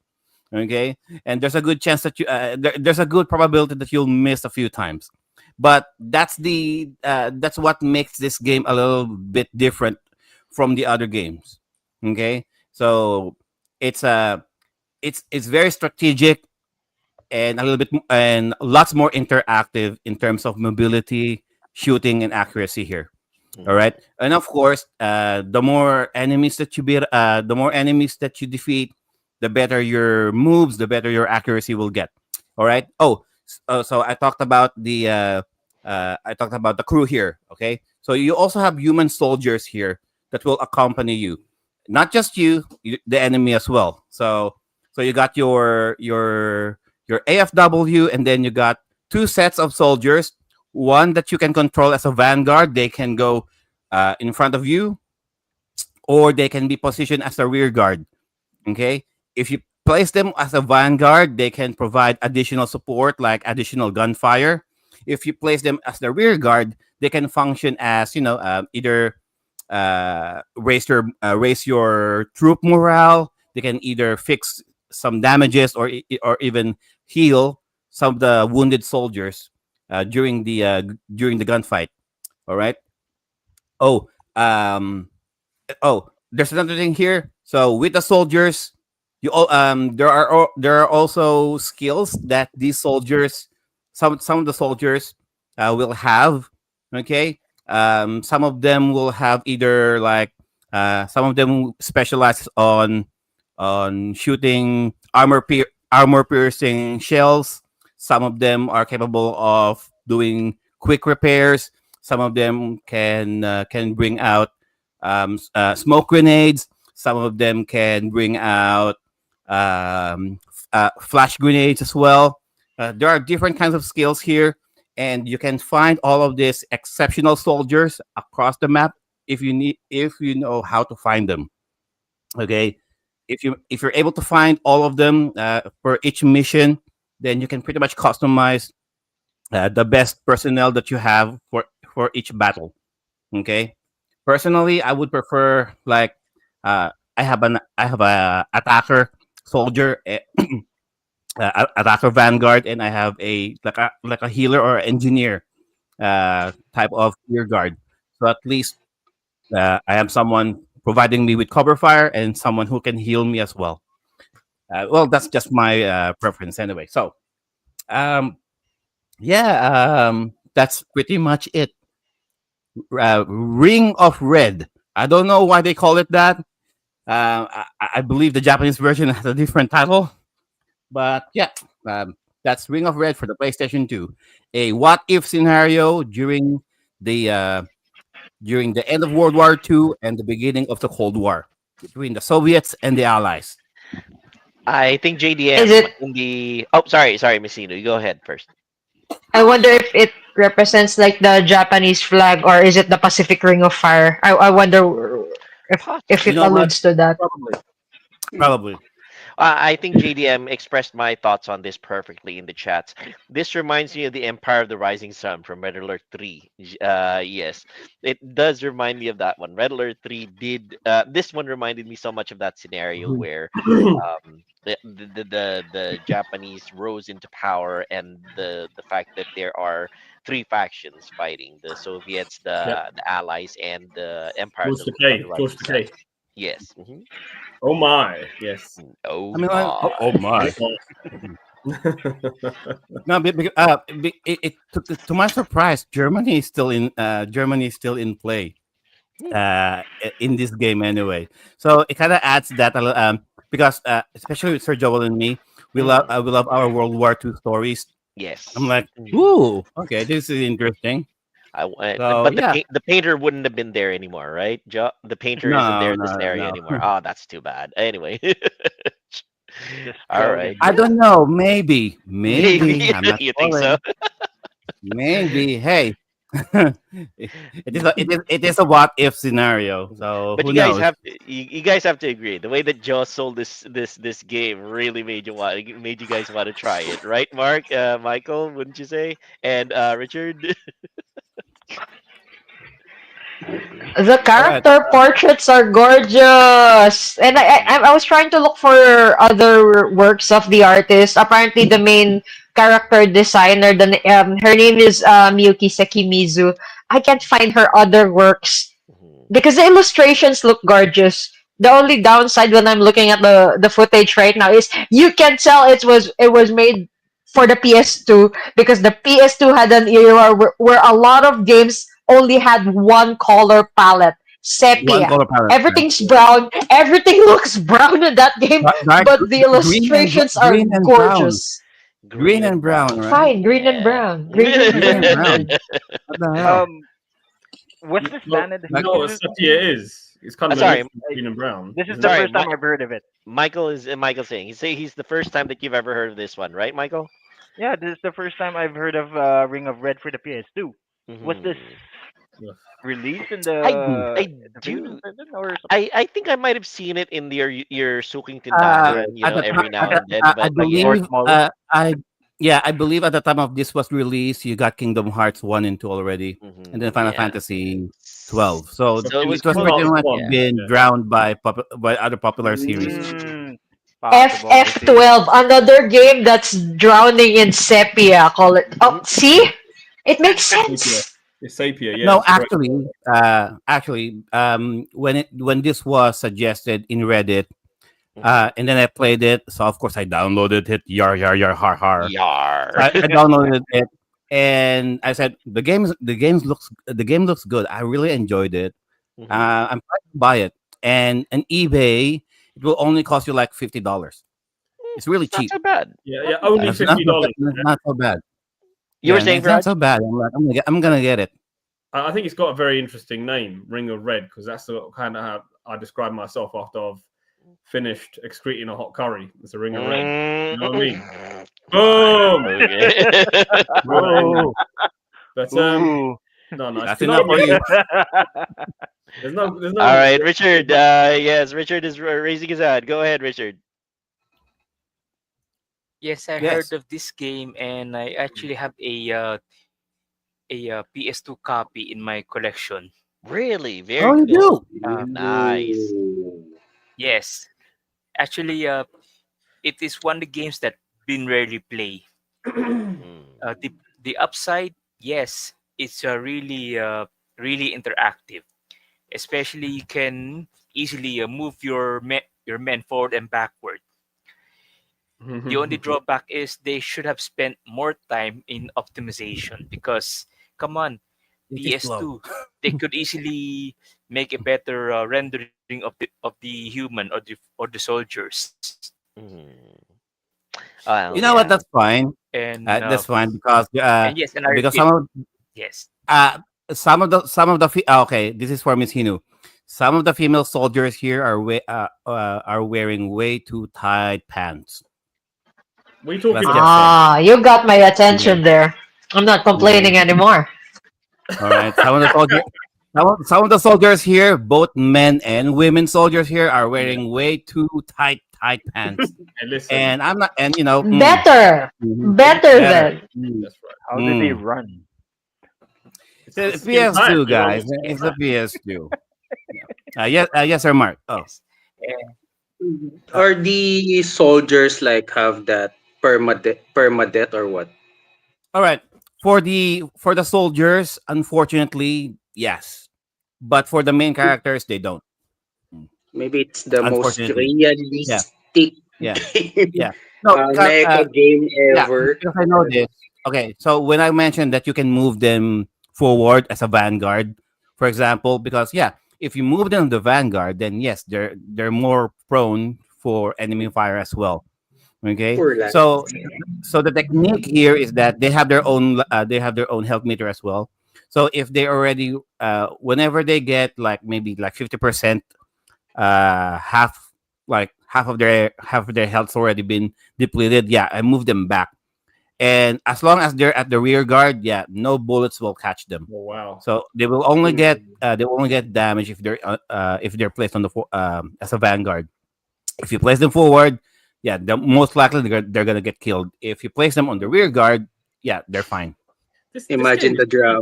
No? actually so it's actually only £16 on eBay. It's actually a very cheap game Right? for PS2. It's cheap. £16.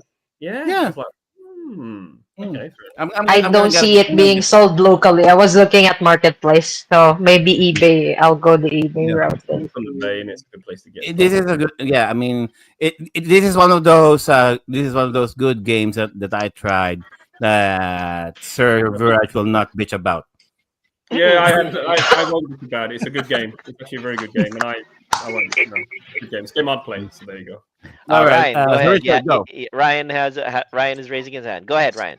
yes, I just recall one strategy that I learned from playing the game is you have to decide, you have to weigh in lower accuracy, but you have the ability to hit much harder, or you wait it out until you hit 90 to 95%. Because, Which will take you a lot of time to do. Yes. Mhm. but Oh, but you get a critical hit if you nail it. if you There's a nailed it. big if. Okay. Sir Richard nailed it. Actually, this game is for those people who have patience of a saint. Okay, this game is not for people who are very impatient, who are quick, who are very always thinking rushly and does not think. Okay. Not So for me then. yeah, so reflexes are reflex gamers Reflexes are very are important here. Okay, yeah, I was gonna say. hand and eye coordination is very important in this game. Yeah. All right, Miss Hino, shall we go into the speed round then?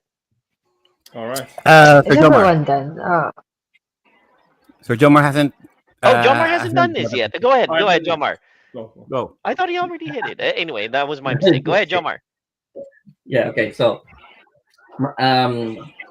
I'll try to showcase my game like it's 1999. Okay, because I haven't had any new information for this game. I use my information is still the stock one and the 99. So it's Macross VFX 2.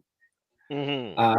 I don't know if this game just came out before and just Japanese, but the good thing is they're really considerate. The menus are in English and some of the texts are in English. So this is not your typical canon story that with Macross.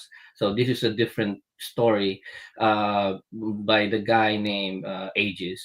And basically, this is going to be fast though. So basically, the story is just this Aegis guy is trying to uncover a conspiracy, and then he just learned that his squad leader is included on that group, like a terrorist group. And at the end of the game, you'll have a choice to join him or fight him.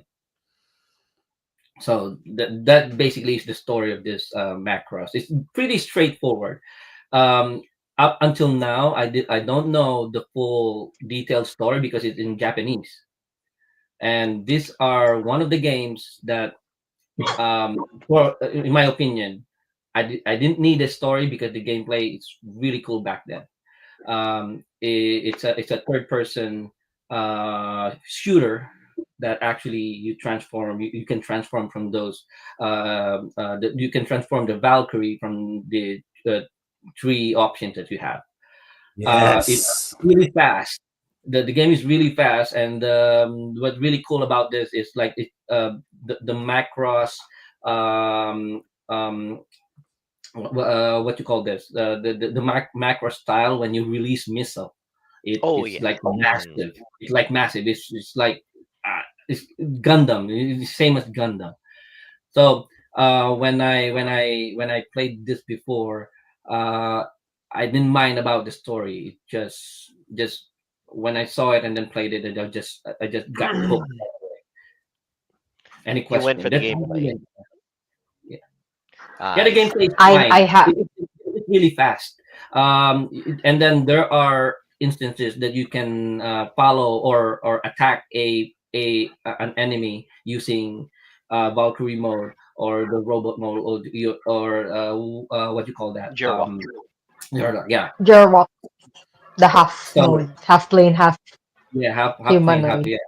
So yeah, it's really fast. The game is like if you have like motion sickness, even though it's a third person. Some of Mhm. my friends doesn't like playing this because they have motion sickness. I told them just cover the two sides, and then you just fight with it. Concentrate I on can the. see, I can see Oh, that. okay. I'm actually getting dizzy right now looking at the footage. But Right. I It like looks the I fact. have a cool. You know question. what? It looks cool at Go first, ahead. and then, mm, Miss Hino has a question. Go ahead. Macros is composed of three things: Hmm. the mecha, Hmm. the idol, and Hmm. the love Yep. triangle. Yep. Yes. So I far, I'm just seeing the mecha. Does it have a love triangle? Does it have an idol slash singer? On this I can game, see some no, triangles there. no. This is a straightforward. This is a guy. He's actually I believe he's part of a squadron, and they're Mhm. trying to uncover Ah, yeah. So this is Also, not also your Rick typical is not canon. here. So This Rick is That's is a, not here. well, huh? original. Looks like an original story. The Oh, only okay. So original this is that's not here is this is not with the Rick. Okay. Valkyrie. Right, Mhm. right, right.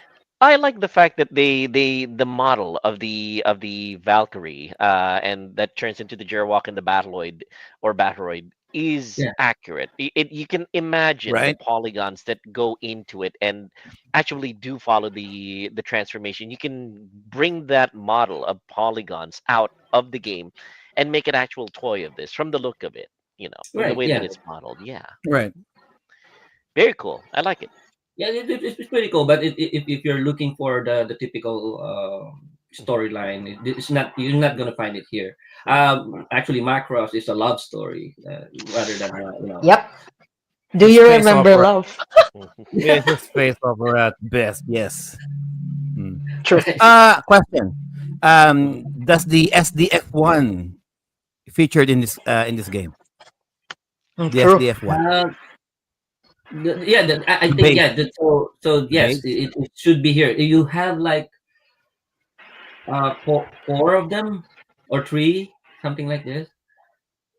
I love the SDF one, Yeah, the SDF one, we're especially talking like especially in the cap battle mode. the final moment where, well, spoilers, but then again the anime is Spoilers, what, 40 years old, where Captain you're Global fine. stays till the very end of the when the SDF one gets destroyed. Gotta give him a salute for that one. Like that F for respect. that is a captain. Mhm. There Yep. you go. All right, I so think yeah, yes. in the end, I couldn't remember all of them because I haven't played this in decades. Uh, Yeah. Actually have the VFX one, the first one. Mhm, Uh, it's almost the same. It's just the graphics that's changed. So VFX mhm. two is more detailed. Mm. Very cool. Nice. Good choice, Jomar. Good choice. I I'll probably give this a go. I really have to continue with the storyline of Macross. I'm There's no only familiar English with it from the translation, no? Robotech Yeah. series, which is sad It's because I know it's that's the butchered loosely version. connected. It's very butchered. Hmm. Yes. Yes. Go ahead, Messina. No, it's loosely connected. You can watch it in any order. Wow. Mhm. Yeah. Oh, okay. Okay, I'll give that a Yep. shot then. All right. So I Yep. think Yep. we are Yep. good Yep. with the Yep. first round. Messino. Alrighty, thank you to everyone here in our panel for their main game. So right now we're gonna proceed with our lightning round. Maybe uh, a brief description. Why do you think the game? Why our viewers should try out the game? Just a quick round since we're out of time. Yeah, we're Okay. running really Uh, close. Yeah. Okay, go ahead. Um, so I'll go on first. So my second game is titled Stories from Saul the Gun Dog. So this is, I think this also came out on PlayStation as well as on PC. It's on Steam. This game is a love letter to mecha games, mecha anime of 80s and 90s. You can really tell from the art style. The art style here is really gorgeous pixel art. You can switch the graphics really from uh, if Joe can pull up the footage, it's Yeah. just this one color. You can either switch it from multicolor to a single color. Remember, if from the Game Boy, there's only shades Story of of green and black on the what is it screen. again? Story. I'm not What is it? Story of uh Stories from Saul the Gun Dog.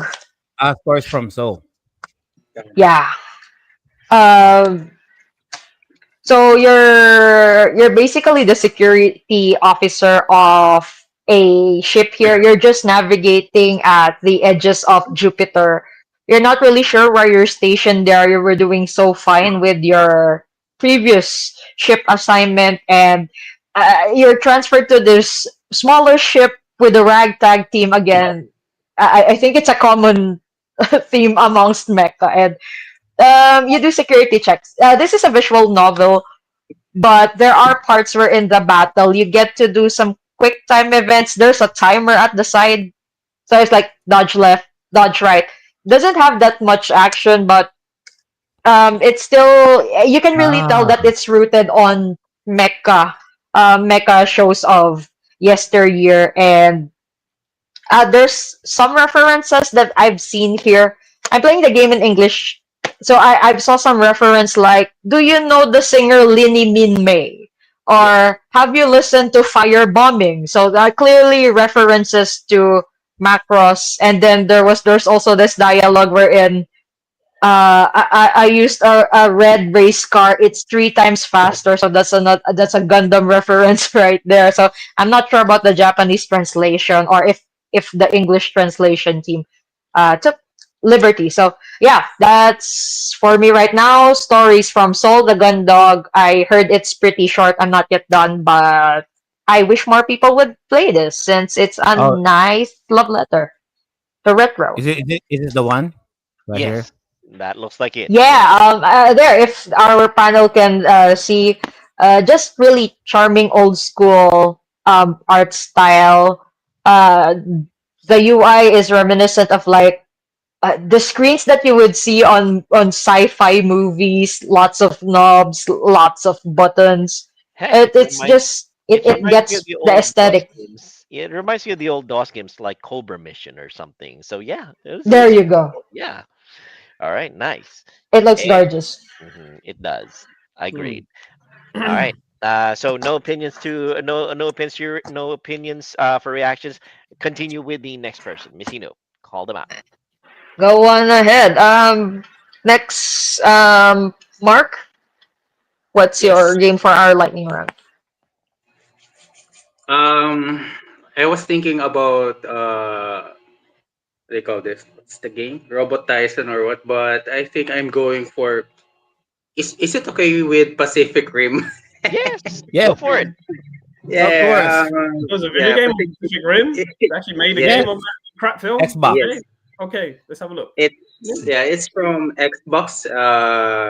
As I remember, yeah, it's from Xbox and PlayStation 3. That is released around 2013. Okay. Hmm. Also, yeah, the typical game of the Pacific Rim, wherein you play as the Jaeger or the Kaiju. It's a fighting game. It's not the typical that I said earlier about the third person mech mecha game. It's they are fighting like in Tekken. They're punching, kicking, doing their stuff. Also, you could customize your Jaeger, upgrade its parts and abilities, fight through missions. They, they have the movie storyline as well.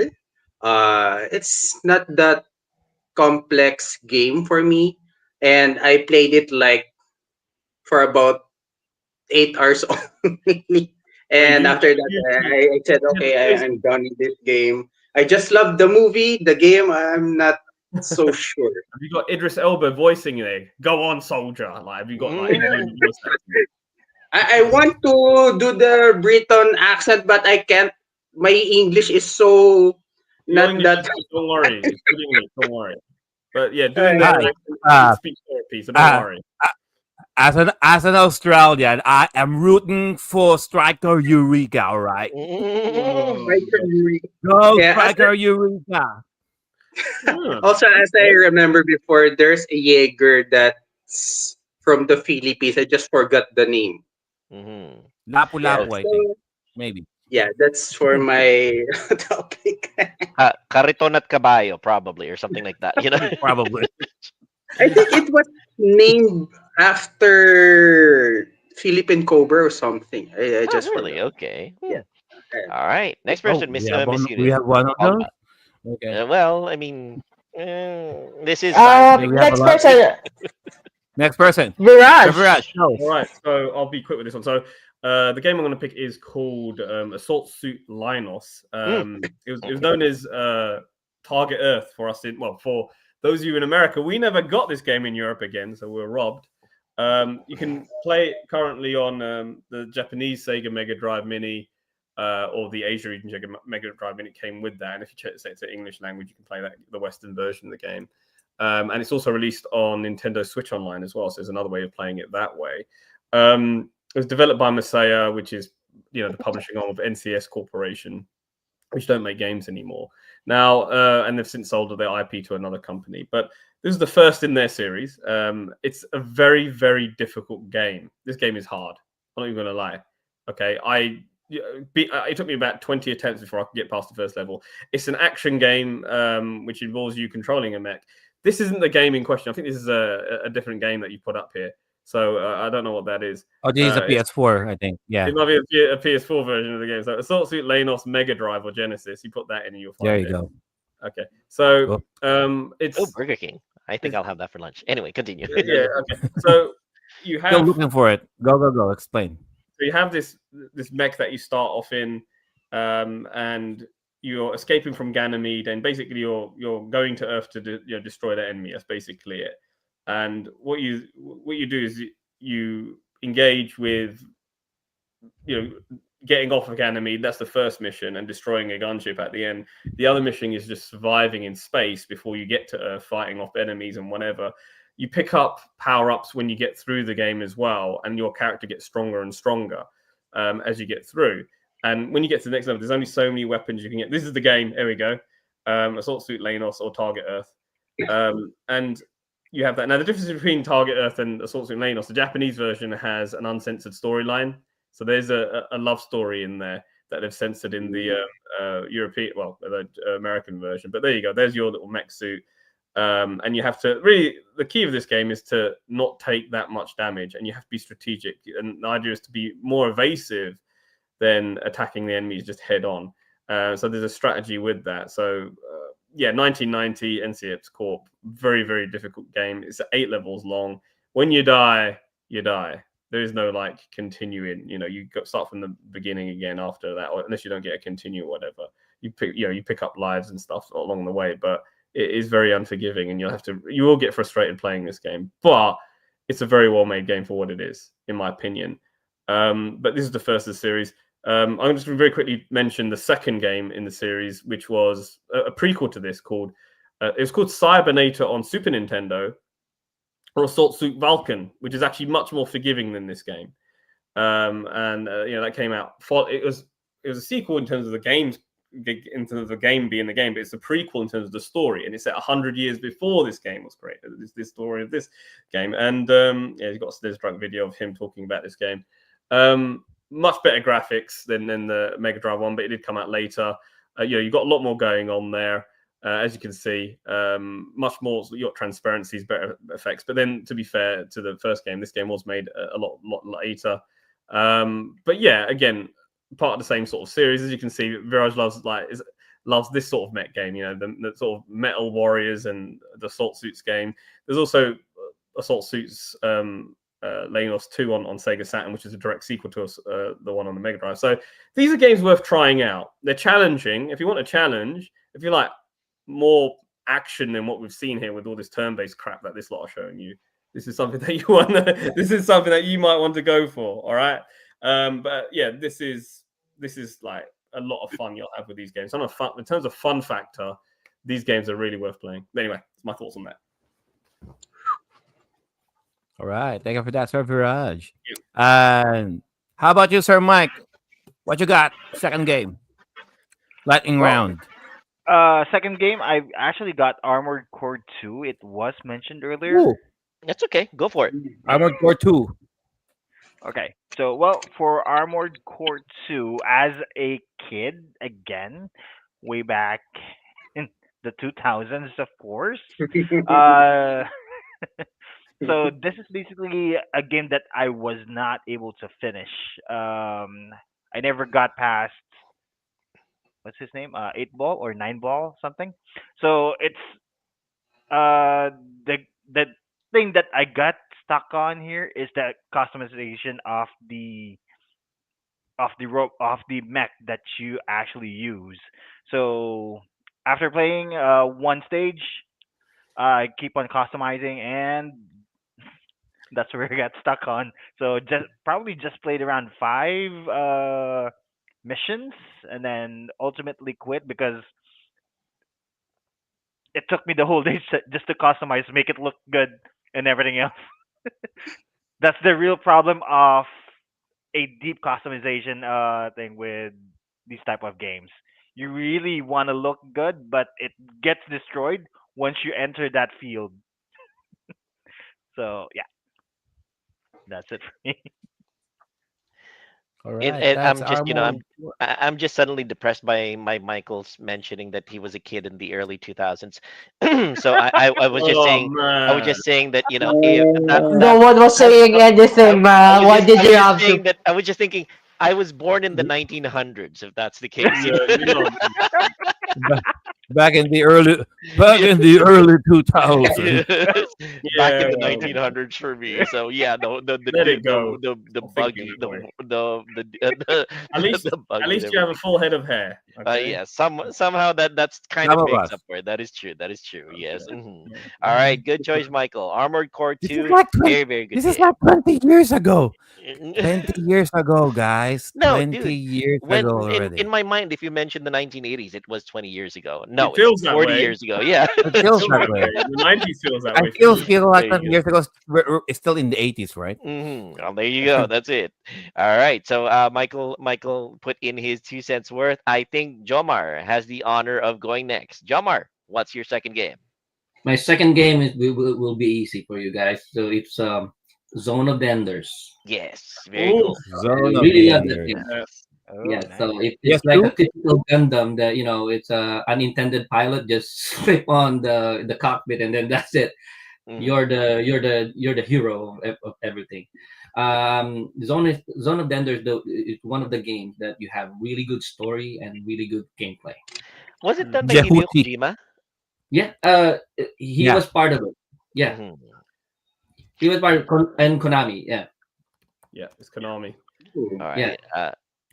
There So was a question. Was it the first one or the second one that you liked the first better? one, what actually the good thing about this is, the three franchise, they never miss. All of them are really good. From the first one to the VR to the second runner. All the story is spot on. The gameplay is really good, and you can never go wrong about it. Okay. Story wise, it sells. That's what sold it to you, Jomar. Is that right? The storyline of the Zone of the Ender series? Well, Hang actually, on. the mech, because The it's really mecha. fast. Okay. Yeah. The mech. So this is the good thing about the Zone of the Enders. When you play it, you feel like you really control the mech. You have full Mm, control when you go under, like really fast, go on the other side. It doesn't like it doesn't feel like the other mech games that you have to like, oh wait, I have to go here, but you cannot. But that doesn't happen to Zone of the Enders. You mhm, feel like when you wanted to do something, you can do it. mhm. Okay. All right. Good choice, Jomar. Hang I on. just. Oh, go ahead. Ain't this the game that the cockpit is actually in the robot's cock? Oh, Yeah, oh my. I'm not sure about that. yeah, Jomar yeah, wouldn't be No, able to say. I know. Really? Okay. yeah. Yeah, of So all the the things cockpit is that you're right here. gonna remember, of course. No, I remember it because of that. There Because was it's weird. another tidbit I want to throw into this is there is a Game Boy Advance Zone of Enders that a lot of people forgot about called the Fist of the Really? Oh Oh, yeah, North. yes, yeah, okay, It's a yeah, yeah. strategy, and really? it's a strategy RPG style game. You might like Wow. it. Right, yeah. Dawn So of I Enders have that. GBA. I have Really? that. Yeah, yeah. On GBA, All right. Konami did that. So give it a go. Give it a go. Right. I Yeah, was gonna. actually, I'll the go ahead, franchise is Jomar. really good. Finish off your point. Go ahead, Jomar. No. I just want to say, because Viraj was saying about the Game Boy stuff. So the franchise is really good. You can go back and play it again, and then it will feel like it's the first time you played it. Okay, Right. very cool, very cool. I just needed to highlight this one. JDM replied what the likely name of the Philippine Jaeger was. Sarao. Sarao. Of course. It's funny. It's one of the Fun. jeepney brands in the Philippines. Anyway, you were about to say, Jo. No. Did we have Sir Mark already? Not yet. Not yet. No. Wait. Not yet. Mark. Yes, he went already. Next would probably Oh, be he did. it's a toss up between you and Ryan. Let's go with Sir Ryan. Go. Ryan, go for it. Second choice, lightning round. Yes, for me, I'm not sure you heard of this one, but Iron Harvest. Oh Iron yes, Harvest. Iron Harvest. I've seen that one. I really want to play it. Go ahead, Ryan. Describe it quickly. Okay, imagine if World War I was done differently. Mhm. It's like steampunk or diesel punk.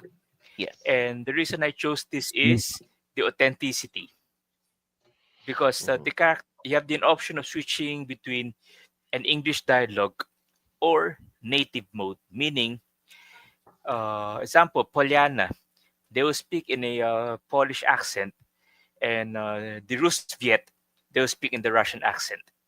So to native language. So if you play this to a native speaker, they will understand what really happens. And At the same time, this looks so simple, but I only play one mission. It's like I really have to have a patience of a saint just to finish this game. So far, that's for me. You can review it, guys. It's interesting. I got this on sale when I heard about it. Pricey, but it's worth it. Yes, if That's I all I I can think this say. remember is Thank you. correctly, more of this yeah. Go this ahead, is go ahead. more of An RTS. This is more of Sir Jomar's a kind of alley. Hmm. It's an RTS type of game, top down, RTS. isometric view, and Yeah. Mm. yeah, it looks like a lot of fun. Honestly, another good genre I'm completely crap at RTSs, but I'm this one. Joe and I love World War II, but I'm also especially fond of World War World One. War One. Yeah, the Mm. concept of World War One, and Yeah. I really have to delve into it. This one looks like it might be a good what if scenario for what happened in World War One. All right, excellent choice, Ryan. I think I'll take the time to play this sometime in the near future. All right, so shall I go with my choice then? My choice Yes. for the lightning round is another PlayStation One game that never got translated into English, which saddens me to no end. It's a game called Geppy X, Geppy dash X. So, for those of you who are not familiar, this is a game that has a tagline at the very beginning of it that said, I read it through my cell phone. I used my cell phone to try to read the text. It says, dedicated to the children of the 70s. So you are Oh, this one, Geppy X, is a side-scrolling shoot 'em up that what's is again, Sir Joe? yeah, Sorry, Geppy X, Geppy dash X. All right, so Getty. yeah, Like yeah, Gettysburg. Like, Geppy as in P as in Popeye. Yes, Geppy X. Yes. So for those of you who are familiar with the super robot called Mechanda robot, sorry, not Mechanda, Get robot. there you go. You Yes. know how Get robot is has an impossible transformation. Three ships combined into three different kinds of Is that Get robots. the Robot? Yeah. Oh my Yes, God. that's How Get the robot. hell Yes, were they able to do that? it's impossible Like that they do bending that out of shape. transformation. How the hell? Mhm. What? This one is so prototypical of 70s. It might as well be Get the Robot in game form because it's got three different ships that combine into three different mecha, and it's a side-scrolling shoot 'em up where the artwork is gorgeous as well. If you're at all familiar with the That's 90s, 1970s baby. style, Mm. yes, the 70s, 80s, and 90s style 70s, 70s, yeah. yes, of super robot mecha anime, this one is what we're talking about. They can combine into three different ships. Each robot of three different combinations have different powers. So different shots on the side. You press a button for an extended period of time, it releases a super shot. um, and the nice thing about it is each robot's final move against the final boss is animated so that that robot is releasing its special move against that final boss. It is amazing. And I really honestly truly do hope that it gets an English translation because it even has 70s style Japanese toy commercials in the middle of every episode from the way that it looks like. It is awesome, honestly. If you get the chance to play it, honestly, I this is one of the things where I am throwing our caution to the wind. If you guys can find it, even in unofficial sources, download it, play it, give it a try. I'm usually very bad at side-scrolling shoot 'em up games, but this one got me so fired up that I really did go through it. And of course, there's a special move once you build up that power level in the middle, X power. You can you can execute a screen wide special move. So yes, it even has the silly robot in the middle. Boss Borat style in Mazinger Z, where he's the fumbling low level robot who thinks that he's the superhero, but he's not. He gets beat up and gets tossed around. It has that too. So if you are at all any kind of fan of 1970s mecha robot style TV shows and animes, this is the game to try. Geppy X. Find it, Yeah, it looks play it, interesting. enjoy it. Yes, Joe. Jomar, I think you are going to love this one. You and I share a love of 1970s style mecha Right. anime. It looks like This one. arcade stuff. Absolutely. Yes, this is great. This is good. Highly recommended. Give it a try, Jomar.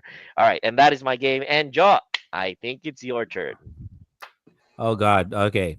Um, another PlayStation One, another another PlayStation One game here, guys. So I'm choosing Vanguard Bandits. Okay. Um, Guard. so we mentioned Vanguard Bandits a few times in this show, but okay. So for this game, let's just say okay. Uh, for those people who like anime, check. Likes likes love triangles, check. For those people who are who like um, medieval robots for some reason, they're able to build up robots in the medieval times. Sure, check. Okay, multiple endings, check. Branching choices, check. Customizable skills, check. Customizable stat points, check. So all of those Vanguard Bandits, guys. Uh, just keeping it short, really. Uh, made by so this was published by Working Designs. So for those people who know Oh, working design how is Working great. Designs do their publishing, every once in they will release their disc in different kinds of artwork, really, in each disc. In some releases, you'll get one one robot, and then some other really some disc will have another robot, and it's their marketing ploy to collect all of them, really. Okay. So, kingdom versus empire. The main character discovers, "Oh, I'm a prince from a kingdom. Oh shit. Oh no, the empire strikes back. Look, you're our only hope. We Oh my fight. goodness. Go. Okay. There you go." Basically, okay. For those people who are familiar with Ranciphone or Visions of Escaflowne, yeah, you might like this game. Okay, because this would have been Ranciphone and Visions of Escaflowne if they did a proper video game. That's all I'm gonna say. Okay. I'm just let me just do a side mention here. I'm very happy how Ryan got enthusiastic with my choice of Geppy X. He's familiar with it as well. Thanks so much for reacting that way, Ryan. All right, Miss Hinu, I think the parting words are yours. Parting words. Well, I, I, I Closing. I would like to thank our panel because the variety of the mecha games that we got, as well as the variety of the consoles where these games were released to our nice. We got a nice variation here. We have the old school pixel art, 2D side scrollers, and then we have the full on fast paced 3D game. So I think it's really cool. We have some realistic ones, military type, and we also have fantasy ones. So I think we have a really good mix of games here. I can also see that in our chat, our viewers are very active. So we would also like to thank our viewers for today for also chiming in with our episode. Thank you again, guys, for participating in today's Mechas episode. That's it for me. Anything else from Joe or Joel? No, this was really fun, and again, Miss Hinu, show captaining in a season twice in a row. I have to look out the window right now to see if the sun is dancing. So yeah, I think it went. Right? It's one of those seasons that we actually see her twice in a season.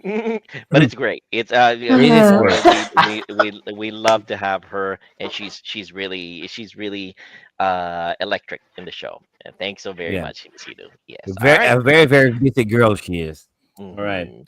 So It's time for our shameless plugs, guys. Before we tie the knot in this show, in this episode, let's go with Sir Michael. Sir Mike, where can they touch your grass? Oh, I'm sorry. Where can they ride your cockpit? Well, you can always ride my cockpits at Twitch, which is Torn Sub, or in Facebook, which is Michael Torres. All right. Very cool. All right, thank you for that, Sir Michael. How about Sir Mark? Where can they ride your cockpit? um, ano ba yun? Guys, you can catch me on YouTube and Facebook, One Quest. So, yeah, that's right cockpit. Yeah, there All you right, thank go. you for that, Sir Mark. How about Sir Richard Ryan? Where can they ride your cockpit? And there you go. All Take right, the mute- Ryan. Muted. Take the mute off. Your microphone's muted, Richard. So if you want to take it off, it'll be good. All right, I think Ryan might be experiencing a little bit of technical difficulties. We'll circle back to him. All right, we'll proceed. His cockpit is lagging. All right. Yeah. How about Sir Viraj? Where can they ride your cockpit? You can find me on the Sega Genesis group on Facebook, and you can find me here on this channel. You can find me on, as you know, I'm a reseller of handheld games. So if you just want to follow me on X and at Bygone Games UK, and it's basically I'll be trading at the London gaming market here in London on the 9th of November, so that should be fun. But yeah, glad you could join us. Back to you All right, guys. thank you for that, Sir Viraj. And of course, how about Sir Jomar? Where can they ride your cockpit? Mm-hmm. I don't stream anymore. I stream from time to time. You can find me at Twitch, YouTube, Facebook, and also on the new streaming platform Streamer.live. Of course, if you for your gaming needs and TCG needs, go to Shuffle Emporium. That's it. All right, thank you for that, Sir Jomar. And how maybe he's ready now. Sir Ryan, where can they ride your cockpit? I think it's still muted. I think Yep. you might. There you go. Go There for you it, go. Ryan. There you go. Yeah. In my case, the usual place. I'm on Facebook, and of course, from time to time, if I'm capable, I will also remark on the timeless gamers show on feedback, especially on topics. And pretty much that's it. Facebook or this show. All right, thank you for that, Sir Richard. And how about Sir Thank you. Sir Joel? Where can they ride your cockpit? Well, that privilege is reserved exclusively for the misses. But if you're looking for me, I'm almost always here in the Timeless Gamer Show, and you can find me streaming occasionally on Kick, on Twitch, on Rumble, hashtag FUFB, and on the brand new streaming platform called Streamer.live, STREAMR.LIVE. It's light, it's quick, it's fast, it's very easy to use. If you guys want to try out a brand new streaming platform that will not get in the way of your streaming, you have so many things that you have to set up. Streamer.live is the place to be. STREAMR.LIVE. Back to you, Joe. Thank you for that, Sir Joel. And how about Miss Hinu, the team captain of the show? Where can they ride your cockpit? Well, you guys can catch me riding a cockpit at my socials below. Oh, wow. Socials Okay. below, everything is at Tora, Facebook, Instagram, yada yada yada. Back to you, Joe. Yada, yada, yada, indeed. Okay. So, just hoarding again the show. You can ride the cockpit of Timeless Gamers by going to the going to the official website timelessgamers.com. For our email is timelessgamers.show at gmail.com for all of your messages, suggestions, and insights and all that. Our Spotify account is still there for our audio versions of our shows, and available in all of the platforms where you usually get your podcast as well. Yeah. And that's it. Special thanks to BitMap Books and Streamyard, of course, and to all of our people down there at the chat. How you all doing? Uh, Thank you all so much for being there. And as always, our games and our bodies may grow out of date, but our gaming experiences will forever remain. Hey, Timeless. All right. Enjoy the rest of the weekend, guys. See you guys again soon. See you in the chats as well. Bye now. Bye, guys.